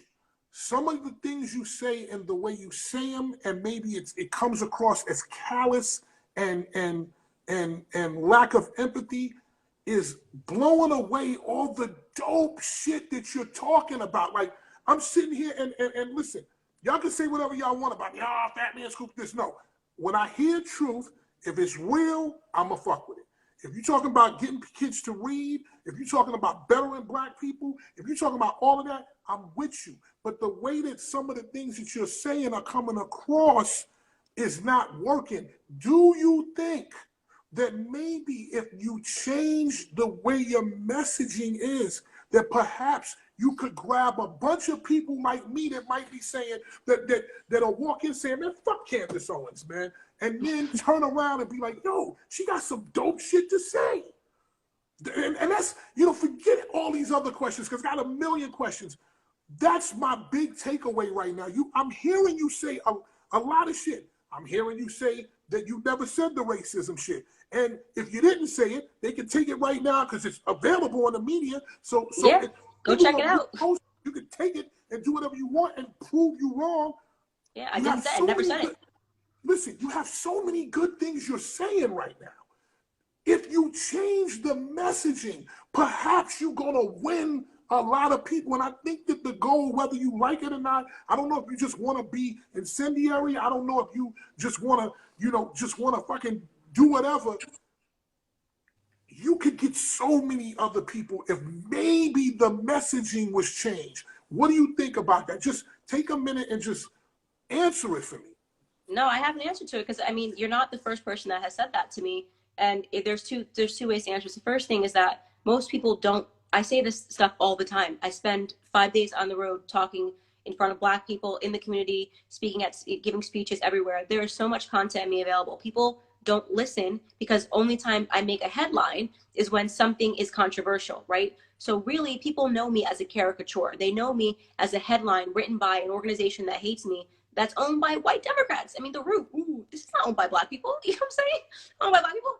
So they don't even know what my ideas are because you're so busy getting incensed by headlines, right? So that's the first thing, is that I say this all the time. The second thing is in terms of asking me, to change my approach. Here's the thing. Why was nobody even talking about anything? Why, when I spoke to Dr. Ben Carson, I met him in his office, he says, I don't know how you've been able to go so far. And I dedicated my whole life to this. Dr. Ben Carson is a literal brain surgeon. This dude is obviously smarter than me, right? He's a literal brain surgeon, right? Mm-hmm. But what was the difference?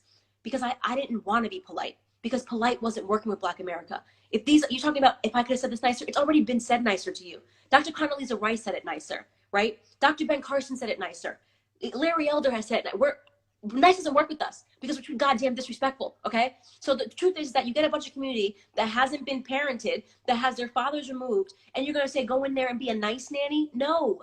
People right now, Black America needs a spanking, okay? You know what I'm saying? Like, Black America does not need nice. We got nice. We didn't listen to nice. We didn't listen to nice babysitter. I'm not here to be a nice babysitter anymore. I'm here to tell you the truth. Listen, you can listen to it. Is that you can't get the mess. What I'm trying to get to you, and this is not an argument, is that I respect a lot of what you're saying, but if you're spanking people instead of kissing them, it's harder to get the message across. Listen, we don't have to argue about that now. Not argue, but we don't have to talk about that now. But I just want that in the back of your mind. That's just my personal opinion. That's where I stand with it, because I'm hearing a lot of real shit from you. Like I spent 3 days looking at all your videos and stuff like that. I'm tired of looking at your face. I saw your video so much. Like, I'm like, damn, or, whatever. But if it's delivered, and this is me, and you don't have to argue. You don't have to say nothing. This is just me. Some of the messages that you're hitting us with are really, really good, but it's getting lost in the other stuff. So I'm just gonna go through some of these questions real quick, because we could be here forever. For people who, and these are questions that people ask, so I want your opinion on this, because I don't know. Again, I'm gonna ask you because what I read, I'm not gonna believe. So I'm just gonna ask it like I don't know it. Do you identify with yourself as Black? Yes, I am Black. Okay. I identify as Black. Cool. Because again, stuff in the media, stuff in the news. I'm gonna just ask. Oh, you know what? I did see somebody recently said Candace is Caribbean. So stupid. I mean, people are just so dumb sometimes. Yes, I have one grandparent that is Caribbean and from St. Thomas. Like, I got 4 grandparents. So, I have, it's okay that I have one grandparent that is from Caribbean, that is from St. Thomas. So when I say I have St. Thomian roots and Caribbean roots, that's what I'm referring to. One grandparent out of 4. Okay, cool. Do you feel that these Confederate statues should be removed? If so, why? If not, why? No, they should not be removed. And this is, again, so sad about people not knowing history at all. Like Robert Lee, that is just so, it is so sad to me that his statue got removed because, so for those of you who are interested in learning about the Civil War, the idea that it has been reduced to a war about slavery is just absurd. Do you guys understand the South? Less than 1% of the people owned slaves. The idea that these people were fighting to maintain the slaves that none of them freaking had, it was the upper 1%. It would be like saying, we launched a war right now to protect our mega mansion. People don't live like that. You know what I'm saying? There was upper crest, less than 1% owned slaves. They were not fighting because they wanted to maintain their slaves. They were dirt poor soldiers. Robert Lee was invited by Abraham Lincoln to fight in the North.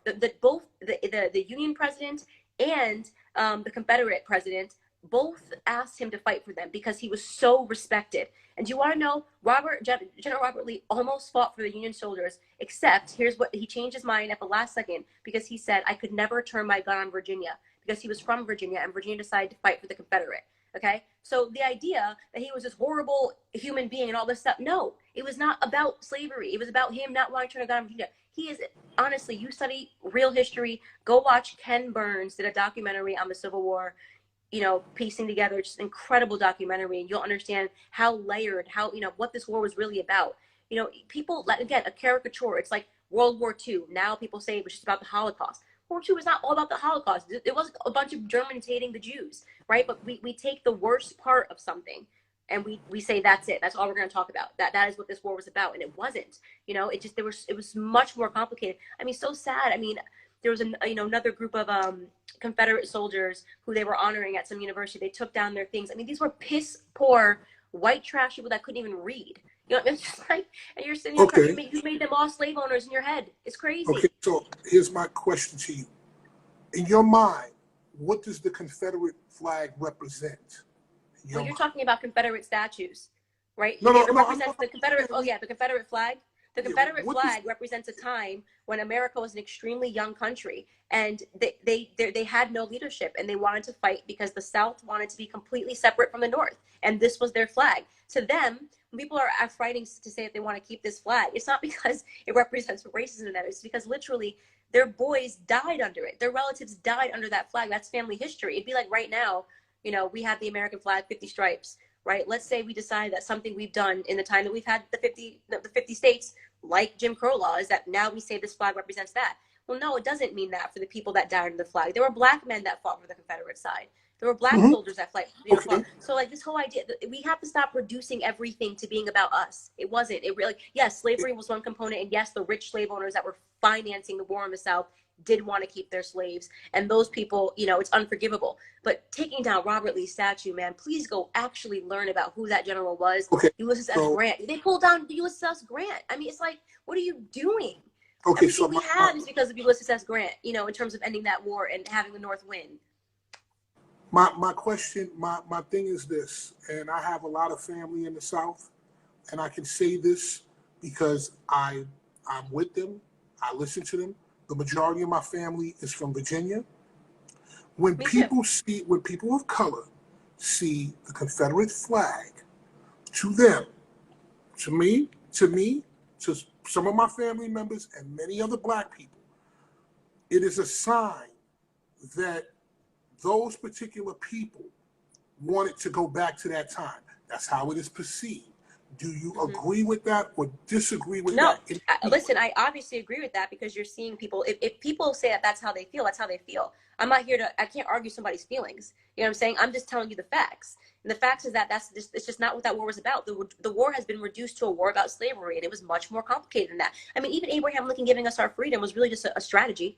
You know what I'm saying? It was just a strategy to win the war. Like, let's cause uprisings on their plantations. I mean, so, this whole idea that Abraham Lincoln just wanted to free the slaves, he didn't even talk about freeing the slaves until way into the war, because it became a strategy for him to get support overseas. Because at that point, the only place in the world that they had said slavery is wrong was France and the UK. Right, so they said we can get support from the crown, we can get support from overseas if we formally come out and say we disagree with slavery. So really, you're talking about burning down everybody's statues. I mean, we just it's just such foolishness. And Dinesh D'Souza does a really good book on that called The Big Lie, and I would suggest you read it. Okay, but you do understand that what that means to people. And there's been particular times that I've been in the South, and people like it was really, really hairy. And these people were running around with the Confederate flag and yada, yada, yada. We're not going to get into all that, but it is perceived to many people that flag represents that those people who wear it want things to go back to the way they were. So listen. I'm not making an argument to keep the flag. I'm saying if you're saying people, it makes you feel this way, and you want to compromise, take the flag, but don't remove the statues. I just think that it's just you just don't remove the statues, man. Come on, like and like I'm sorry, where were all these emotions when Obama was in office? This is BS. Nobody cared about the statues. Now they have to come down immediately because Trump's in office. Nobody cared. You know what I mean? So I'm finding that I think the Confederate flag argument has actually been going on for a very long time. So I find that to be a valid argument.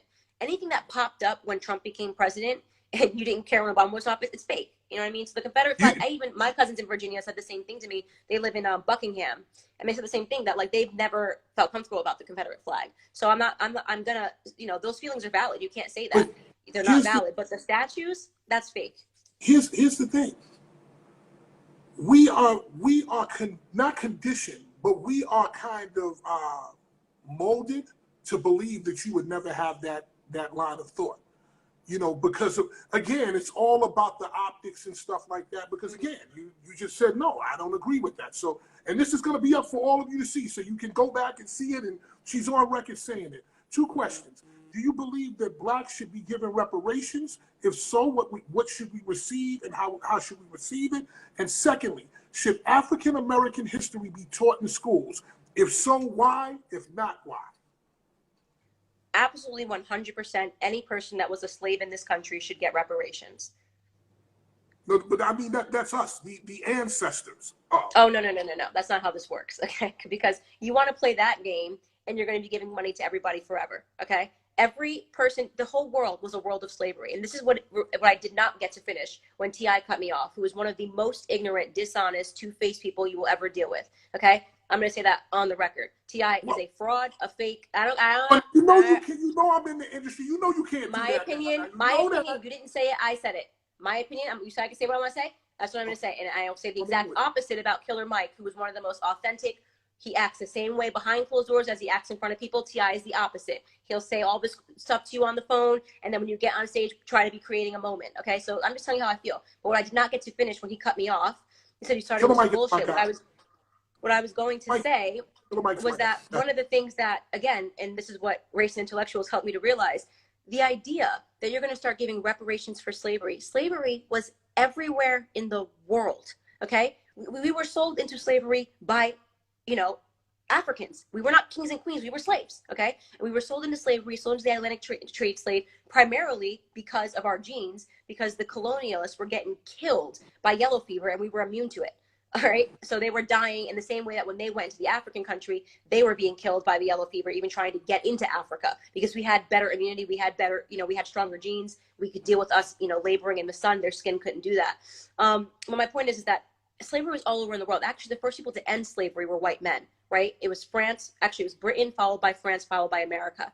And slavery still went on everywhere. China, I mean, just slavery was just a condition of humanity. You know, the Egyptian slave trade, they were enslaving white people. So the idea, again, that we make it all about us, the worst slave trade in the North Atlantic was actually, it was in the Atlantic, was in Brazil. Brazil had the nastiest slave trade, the worst substandard slaves.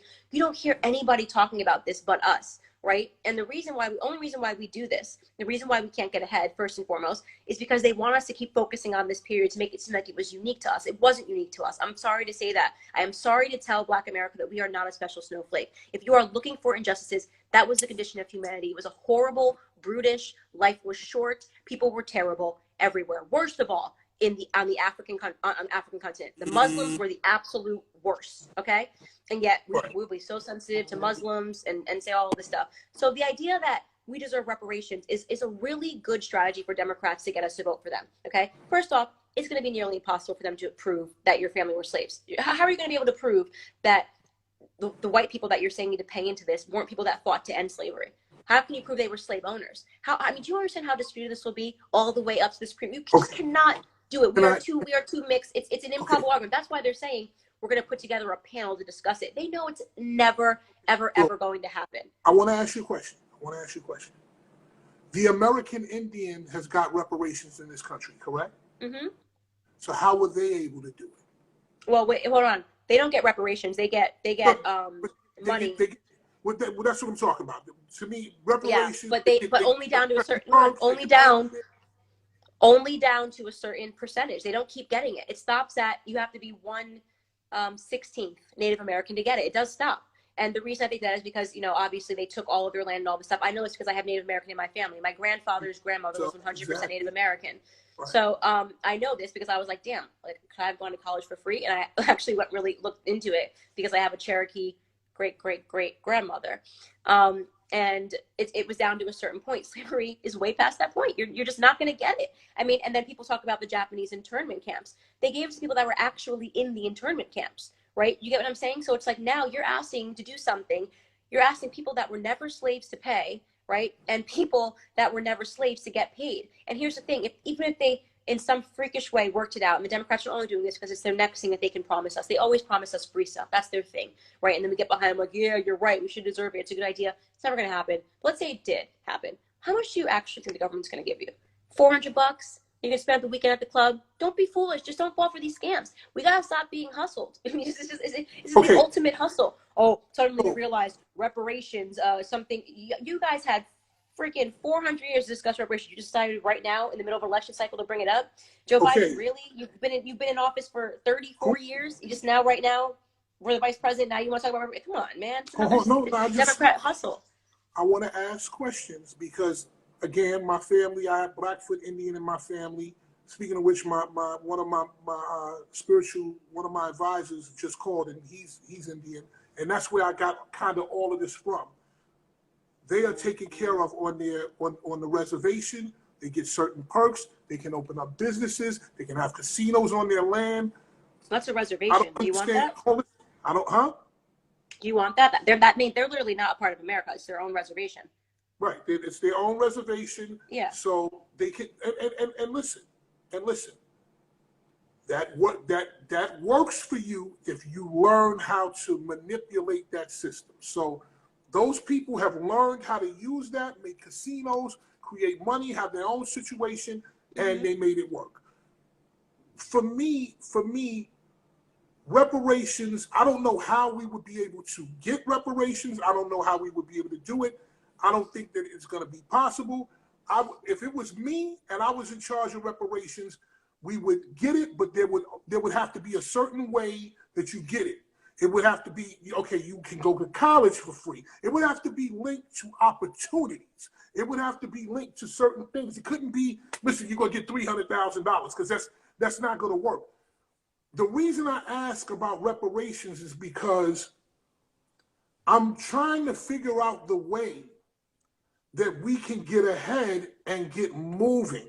Because we're never going to get ahead. We're never going to get ahead by giving free stuff.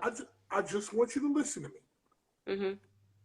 Do you believe that the experience that we went through in slavery has put us in the situation that we're in right now? Nope. The experience, hold on, let me just finish my question. The experience that Black people went through in slavery, you don't think that has anything to do with the way we are today? I know it doesn't. I know Tell it me doesn't. what. And this is the part that you learn when you actually study Black history. Because in the 100 years following slavery, Black Americans were almost eclipsing white Americans in terms of economic growth. Okay, so let me just give you one little factoid. That's an interesting one, right? When was the last year that Black Americans had a lower unemployment rate than white Americans? You know I don't do the No, numbers. I'm going to tell you. I'm asking the question like almost rhetorically. I know you're not going to be able to randomly pull that from your butt, like obviously. Okay. But the answer is 1930. Interesting, right? In the middle of Jim Crow, there were more employed Black people than there were white people. Now, why did that happen? Because the government wasn't involved in employments. You want to know what actually changed that? The minimum wage law changed that.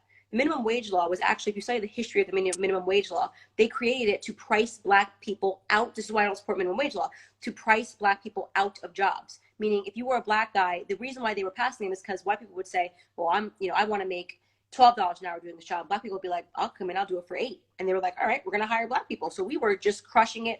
Our families were together. We were outpacing whites in terms of economic growth up until the 1950s, right? So you look at the record, the trajectory of Black America post-slavery, 100 years, goes, right? Suddenly, everything starts going down. We start going down every single category following the Great Society Act of 1964. So if slavery was such a horrible institution that we're still feeling it today, why did we do this and then come down? What happened was Black America married the government, and we are still married to the government, and we're even discussing marrying the government more, right? This is the conversation we just had, reparations. That right there is the government proposing to Black America again, because they realize they're losing a little bit of control. Study Black America, it starts going downhill exactly, which is ironic, after the Great Society Act was put into place. And that was when our family was completely trashed. Crime rates went up. I mean, even the arrests. The system is the reason we're locked. We weren't locked up like this. We weren't, right? This is all brand new. This is the Black America that is the result of father absence, which, by the way, Barack Obama, who I am not keen on, gave a wonderful speech, an honest speech on Father's Day in 2012, where he talks about what happens when you grow up without a father in the home. Just one thing, growing up without a dad in the home, you are 20 times more likely to end up in prison. So people will say, why are so many Black men in prison? This one little thing that the government did, removing dads from the home, almost guaranteed it. It's because you know what happens when you take parents out of the home, kids still naturally pursue that paternity elsewhere, that maternity elsewhere. If mom and dad are at home, you're not going to just be like, oh, okay, well, whatever, I'm going to raise myself. You're going to go, all right, well, who's going to become mom and dad? Kids turn to the streets, right? Because they get that paternity that they're not getting from their fathers. Kids turn to hip hop.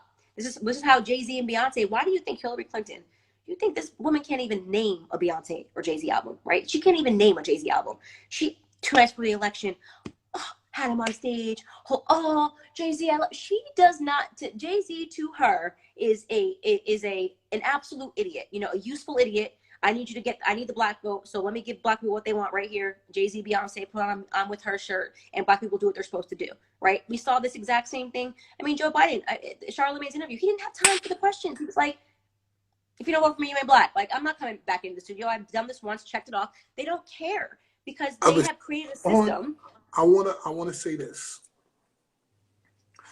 I was highly angered by that, because that is absolutely the wrong thing to say. You can't say if you don't vote for me, you're not Black. You can't say that. You can't say that. So I spoke to Charlamagne about that. That's not the thing. You said he's a good dude, by the way. You see, I like Charlamagne's on point. He's on point. I talked to him, like, he's been real. We disagree on stuff, but like as he conducts himself behind closed doors is as he conducts himself in front of the camera. So I respect him, We disagree, we get into it. Why'd you say this, blah, blah, blah. But he is who he is. And so I respect that. That's exactly the way that I look at what's happening with me and you. I don't have to, there's some things you said, I'm like, something not for me. But I give you the chance to have your own opinion, and whether I like it or not, I'll respect it, I'll hear it, I'll ask my question, and then we can go back and forth. And for me, I'm gonna always be the same motherfucker I am, inside, outside, day in, day out, right. Black, white, otherwise. you you don't like Obama? No, I think Obama, you know, and when I say I don't like Obama, like I cried the night he won. I was so happy. So I want to be clear. Like, and I still, when people ask me that, because now I understand his policies, I understand what he did, and he wasn't a president that was for Black America, but we got tricked because, you know, the moment meant so much to us. And people ask me sometimes, like, would you undo it? Like, do you wish that we had a president who did more? And the answer is no, because I think it was still, despite the fact that he had nothing for Black America, the moment was necessary. We needed to know it could be done. You know, what I felt in my heart the night that he won, despite the fact that he did nothing for us, it was important, right? He broke a ceiling in a way that needs to be broken, right? And honestly, in that regard too, though, I also thank him because it made me realize now that I'm much more educated about policies, that just because someone looks like me doesn't mean they represent me. You know, and they're running their campaigns like that now. You know, I'm with her. If you're not a woman, you know, if you don't vote for Hillary, you're not a woman. The hell? This woman locked up more, her husband locked up more Black men than any president in the history of the United States. And I got to vote for her because we have the same anatomy, you know? So we got to stop being tricked to think that because somebody has the same color as us, or the same anatomy as us, that they're going to represent our best interests. That's just not how it works. So I Right. don't respect Obama because he scammed us. Okay. He had all this time. He did nothing for Black America, but invite rappers to the White House. That's the truth. Okay, so right? that would be the way you feel about Obama would be the way people feel about you, because they say, "Oh, she looks like us, but she's not. She's not like And us." yet I run a minority-owned business with all minority employees, with the exception of one white person that works for Blexit, raising money for Black people, pay Black speakers at every. I mean, come on, man. This is what I'm saying. That's the scam, right? Okay, It's so always the people that are doing stuff for the Black community that don't get any credit for it. hold on. So we're listening. We're listening to it. Um, you said I was listening to Joe Rogan, and it was interesting to me that you said Jay-Z was a god, and you know, like you loved him, and then all of a sudden you go left on him. What was the problem? Because you know what my Because problem with Jay-Z is? let me tell you how I see it. I see Jay does a lot of good things for the Black community. I see he fights for prison reform. I'm just going, whether you disagree with it or agree with it, I'm just going to tell you what I think. I see him fight for prison reform. I see him send his lawyers, his resources to many people who need it. For example, Ahmaud Arbery's lawyer, he made sure he got there. He paid for certain people's legal funds and whatever you want to say. I didn't understand why you said you just weren't with him no more, and I'd like you to walk me through that. Because he does is for PR. Let me tell you my problem with Jay-Z is. My problem with Jay-Z is that he's smart. Jay-Z's not T.I. Okay? Jay-Z's very smart. I listened to his music backwards and forward. Jay-Z was talking about the industry in ways, you know, how he even knew when he was being scared. You're not going to use my face. I'm not going to make money off of it. Jay-Z is a businessman. Okay? He's not making stupid music. He was always, you know, up here, right? And that's why I love his music, because he wasn't rapping. I mean, yeah, he had a couple of hits, you know, but his stuff was intellectual. He ain't have a couple of hits. He done had some hits now. No, I'm saying like he had a couple of like just for the club type, you know, whatever. But the majority of his music is actually very intellectual. He's talking about his experience coming.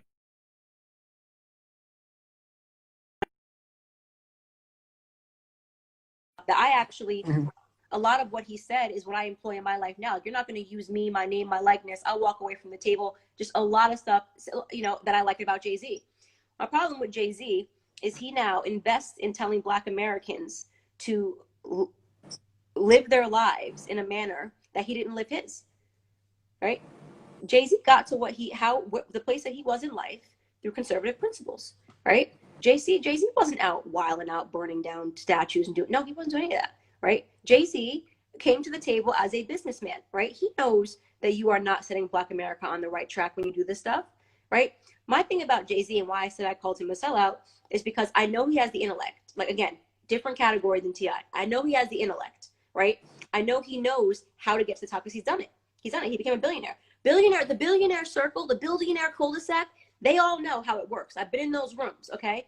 So when they give money to stuff like money to whatever, so you just look like whatever. I think that Jay-Z has actually given up on the Black community. right? And so he Why does, would, you know, the hold bare on, minimum. hold on. That's a hell of an accusation Mm-hmm. to say that he Yeah, gave up on the black community I'm when gonna say, his money was made, his life was lived, and yeah, everything that you know him for is the black community. yeah, and but that's why, because he cannot not give money to these cases, right? He cannot not give money to these cases, or he cannot take a different stance because the black community will knock him. You know, oh, they'll say, oh, you became rich, and this is what happened, blah blah blah blah. So there's a tremendous amount of cowardice there. He knows it's not right. He knows what he's out there saying, perpetuating is false and wrong. He's too smart. Jay-Z is too smart. The only person that got to the top, and it's hard. Listen, you make it in Black America, making Black music, and you know all of 99.9% of Black America feels this way about this case, you would have to be crazy to take an angle that they disagree with, when knowing that it literally affects your bottom line, your legacy, everything you worked for, right? That's why, in that same vein, that's why I deeply respect Kanye, because Kanye has fallen on the goddamn sword for Black America. And he is the one that takes the most shit because he's trying to tell you the truth. Kanye knows how he became a billionaire, right? Kanye's not here telling you guys to go burn down your own neighborhoods, repping a Black Lives Matter team, pretending that he hates white people. Yeah, he's saying to you, this is how you have to see the world, right? And if you want to make it like I did, here's how I did it. It's in his music. You know, he's telling you how he did it in his music. And to me, he's like the most courageous Black artist. This man has literally, I want to talk about a martyr. He has martyred himself about 80 times, right? And reinvented himself. Now he's making Jesus music. Even that, right? That little shift. It's like he knows the culture is toxic, right? His whole album about Jesus Christ. Like, Ye is doing the most. And to me, Jay-Z is a bit of a coward. So that's my opinion. I know he's your friend. Again, saying, because we have so much to cover. We're gonna have to do a part 2 of this. I'm gonna ask you a couple of questions, and then we're gonna get out of here because we could be here forever. This could be a 6-hour live. It's a hell of an accusation to call Jay-Z a coward because Jay-Z's at the top of Black culture. But for you to say that, obviously you believe that that's where you are. Kanye, you respected Kanye. Obviously, you have a hell of a lot of respect for him.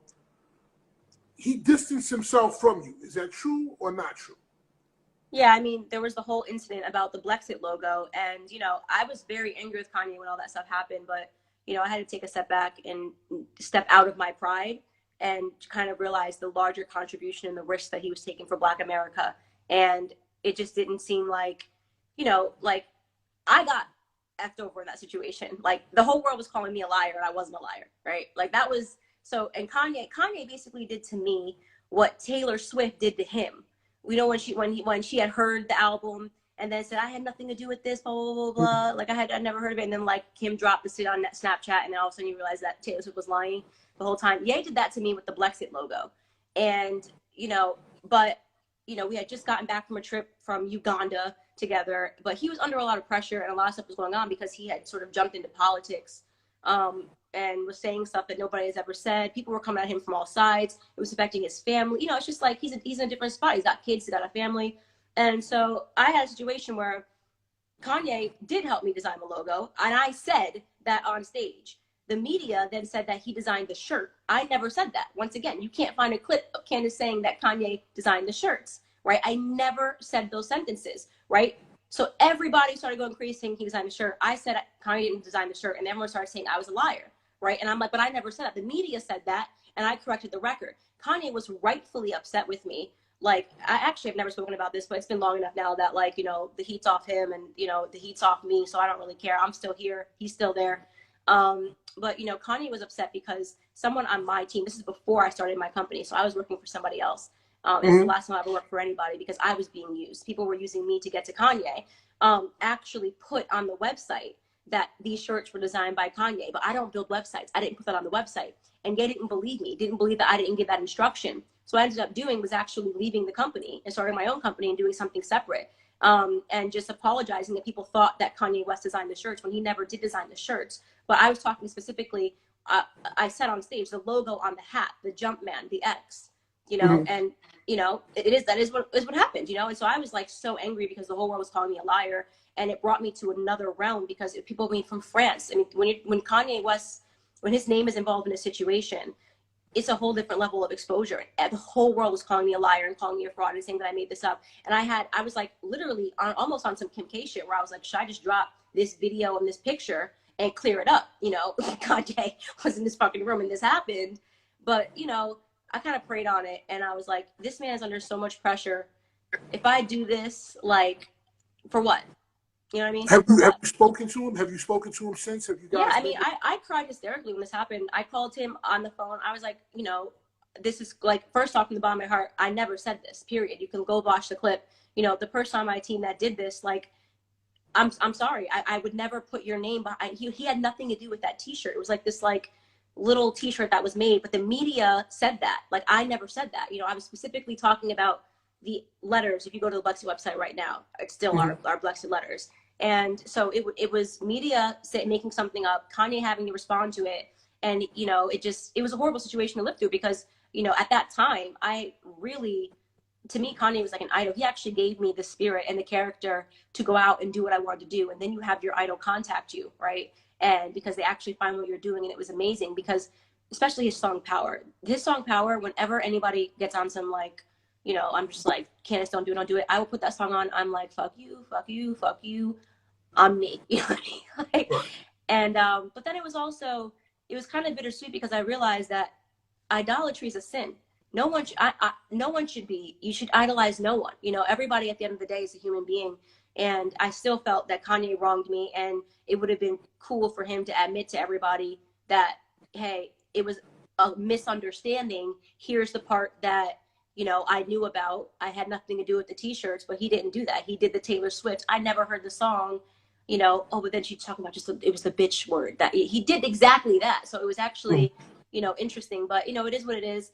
And it actually made winning, meaning like my career has taken off even more since then, even greater because I didn't have to step on his head to do it. And it, you know, Blexit became really about me. And every progress that I've had and every win that I've had has been about me. And because I didn't react with anger, which is, again, a lesson for Black America, don't react and do something that you would have sorely regretted. And I would have regretted if I had gone after Kanye hard because I deeply respect him because he did. He fell on the sword. He fell on the sword for Black America. He continues to fall on the sword for Black America. And, you know, I will always feel love for Kanye West, despite that he kind of screwed me over a little bit on that. Okay. All right. I have to say this. I'm looking at my clock and we're at 2 hours and 5 minutes. There's no way that we're gonna get all of this stuff out. And listen, I still have a section on Donald Trump. Like, there's questions I want to ask. I'm gonna leave it on this note, and maybe you'll come back and do a part 2. I learned so much about you. I learned so much about your stances. I thought you were just extremely hard, extremely callous, and extremely fuck that. I realize that you have a soul. I think a good, and I'm going to ask you this, and because I want to know it. Do you think that it would be a good idea to apologize to George Floyd's family for just the way that you said it and the way that you came across with it? Do you think that because if you did that, you make people feel like you're not as callous as you are. And sitting here with you for 2 hours, I realize you're not as callous as what we see on the tweets and what we see here and what we see here. Do you think that it would be a good idea to just say, you know, I apologize. Maybe I was a little bit too extra with this. I believe in my point, but maybe I was a little with that. I mean, I feel sorry for them if they lost their son.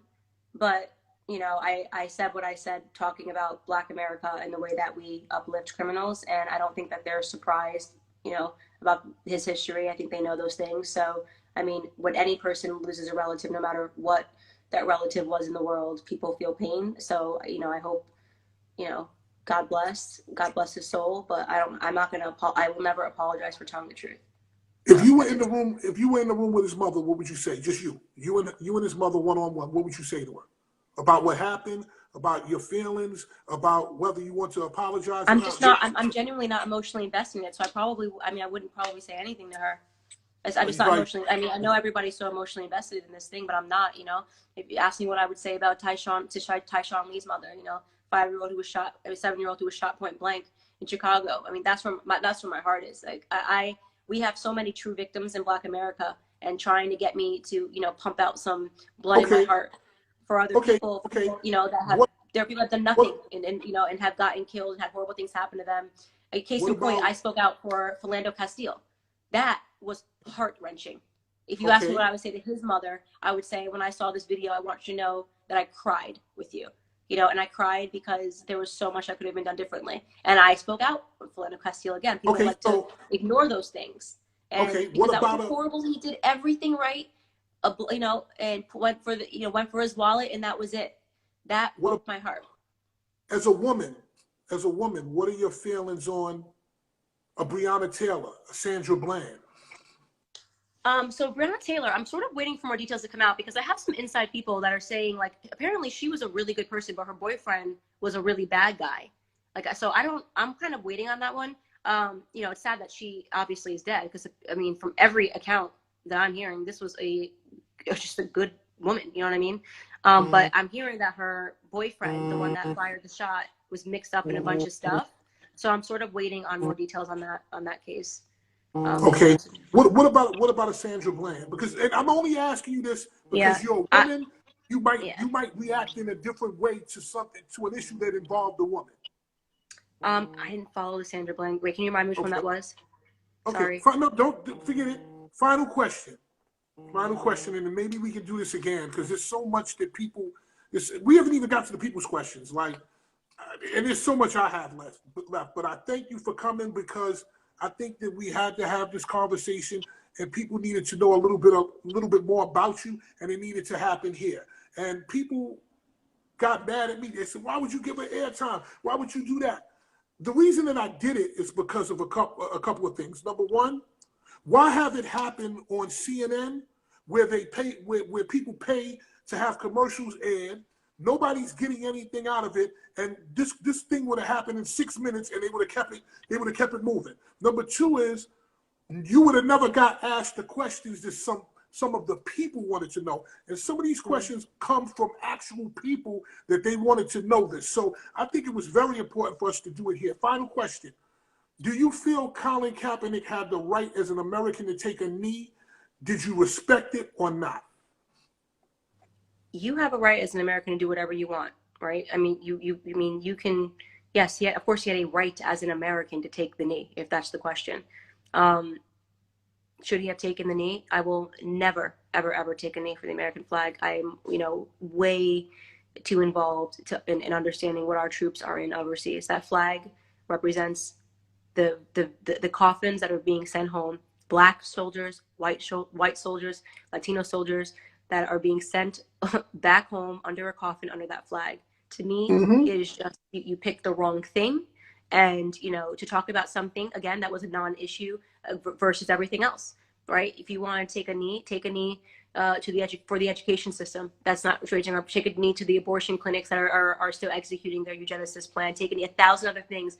But what you brought Okay. was, you know, was something that was educated. And by the way, Colin Kaepernick, I just find him his whole brand is extortion. I mean, just stop. The stuff he even puts up, Native Americans, I'm here celebrating. I'm here in Ghana with my history. You were raised by a white woman. You know what I mean? You're half white. And why? What is it about our group that we always have white people leading the charge? Sean, Hold on, what's his name? Whatever his name because is, white. I want to say Colin something. Kaepernick, raised by a white woman, white. Now he's picking out his hair because suddenly he realizes being black is lucrative. I'm just sick of it. Okay, hold on. I'm sick of all that stuff. Hold on now. He was told by a veteran that the best way to respect the flag was to take a knee. I know that because I've had conversations with him. I had 2 conversations with him like these for 2 hours with no Instagram, just me and him in a room, and he broke it down to me completely. Great, So and then he was told by millions of veterans out of respect. He did that out of respect for the troops. So then he was told by millions of veterans they felt disrespected. Right? Well, so you can he say was I told did it. he was told by a veteran that the best way to respect it Yes, was to I get that. And then he was told by millions of veterans that they felt insulted by it. Missing eyes, missing, you know, limbs blown up. They told him they felt disrespected by it, right? Could there be millions saying that they felt disrespected, and you're not going to edit your move? Stop making that flag represents the freedoms that But we it are was afforded, even the freedom to get on your knee, which is a right. He has a right to do it. You asked me, does he have a right to do it? He does. Do I respect that right? Absolutely not. We don't okay. understand what sacrifice is. We've never, we haven't fought, we haven't been alive to fight a war on American soil. So it means nothing to us that we're so overprivileged and so spoiled that we don't get that these people are going over, getting themselves blown up, so that we have the right to whine and pull down statues, right? Okay. It's like the bare minimum you can freaking do is stand up when they're singing the national anthem, right? Okay. I mean, it's such a minimum ask, and we can't even do it because we're just disrespectful all the time. We just can't. Okay, It's like, see, this is a bare minimum ask here. Hey, millions of soldiers saying they feel offended. Could you just stand? No, because 9 Black Americans are being shot and killed unarmed by police officers, and this issue, somehow this has to do with the flag. That should do with the flag. So number one, it never was against the flag. He said that. It was never that. You saying it's a small ask for to stand for the flag is almost like everybody right now saying it's a small ask for you to go arrest 4 officers that committed a hell of an egregious act, but somehow it took a long ass time for that to happen. Derek Chauvin was arrested within days. Hmm? Derek Chauvin was arrested within days. It was literally 4 days. But listen, was it really 4 days? Because I don't remember it being 4 days. It was in the same week, and that was basic procedure. They had to review the tape, and then they arrested him. To me, the other people up in the air, they were there, they were rookies on their 3rd day of work, and they see their boss doing that. Should they have intervened? Yeah, but it's going to take, they should have, but it's going to take a little more time to get a charge on them. They didn't exactly do it. So all I'm trying to say is the same thing that you said about it's a minimal ask for you to stand for the flag. A lot of people right now thought that it would be a minimal ask for you to arrest police officers. A lot of times, and I'm just telling you because I see it, I've seen it over and over, when something happens like this, it's extremely egregious, it takes a long time for people to get arrested. I don't think 4 days is a long time. I want to say one thing, Candace, I'm sorry. I want to say one thing. Breonna Taylor's, the guy who killed Breonna Taylor just got fired.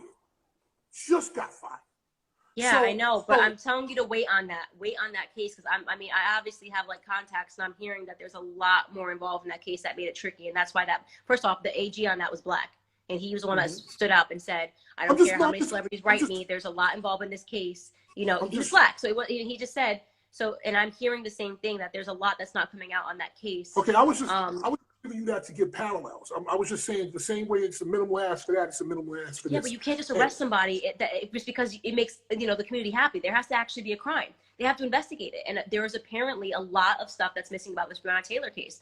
I've heard it 1,000 times over from the beginning. Everyone's saying, wait, something going on with her boyfriend. So I still don't know, because they haven't released much because they're not playing to the press right now. But don't assume that justice wasn't done. That will be something that we will wait and see. I heard something like that too. I don't want to say anything. I'm praying. I'm praying to God that guy was not a bad guy. I'm praying to God that the worst that we could hear is that he was a bad guy, or whatever the case may be. With that being said, I have about 2% on my battery. I am going to get out of here. We will talk later. As much as I want to go live with y'all, if you guys give me a chance to charge my phone, I will go live. Is there anything else that you'd like to say before you leave? I think I would say to everybody watching that every time somebody tells you I said something and it sounds wild and dumb, I probably didn't say it. And the best way to educate yourself is to actually go pursue a clip in its entirety, whether it's me, whether it's Trump, whether it's anyone that you've been conditioned to hate, and to also ask yourself why the media is so obsessed with smearing me and libeling me and making you think all of these things about me. there's a reason that every single Black conservative ever has been smeared and libeled, right? There's never even one Black conservative that the media has not worked overtime to smear, and that should tell you that it's, you can't say it's just me. It was Condoleezza Rice, it was Dr. Ben Carson, it was Larry Elder. It's every single Black conservative, which should let you know if the media is trying to hide something from you. And the truth is that what they're trying to hide is that they have us back on a plantation. They're telling us a lot of lies, and they're systematically ruining our communities with really bad policies and keeping us emotional and reactive. Because, like I said, the toddler syndrome, the more ignorant you are, the more emotional, reactive you are, and the easier you are to control. So you can disagree with me. I'm not expecting you to agree with me 100% of the time. If you agree with me 100% of the time, you would be me. And you're allowed to evolve. You're allowed to change your mind. I might change my mind with a little more time, but the stuff that they're saying about all Black conservatives cannot all be true. So, and thanks for listening. Thank you very much. We're going to talk later. I'll have a conversation with you later. Take it easy and go to sleep because it's 3 o'clock in the morning. Thank you very much. Okay. Bye-bye. That was Candace Owens right there. I agree with some of it. I don't agree with other parts of it. Every night at 6 p.m., I go live here on Instagram. I have interviews with everybody. Tomorrow's Stretch from Naughty by Nature. Next week is LL Cool J, Dr. Oz. Chuck D is going to be on. So we talk to everybody. So if you have not followed me yet, please follow me.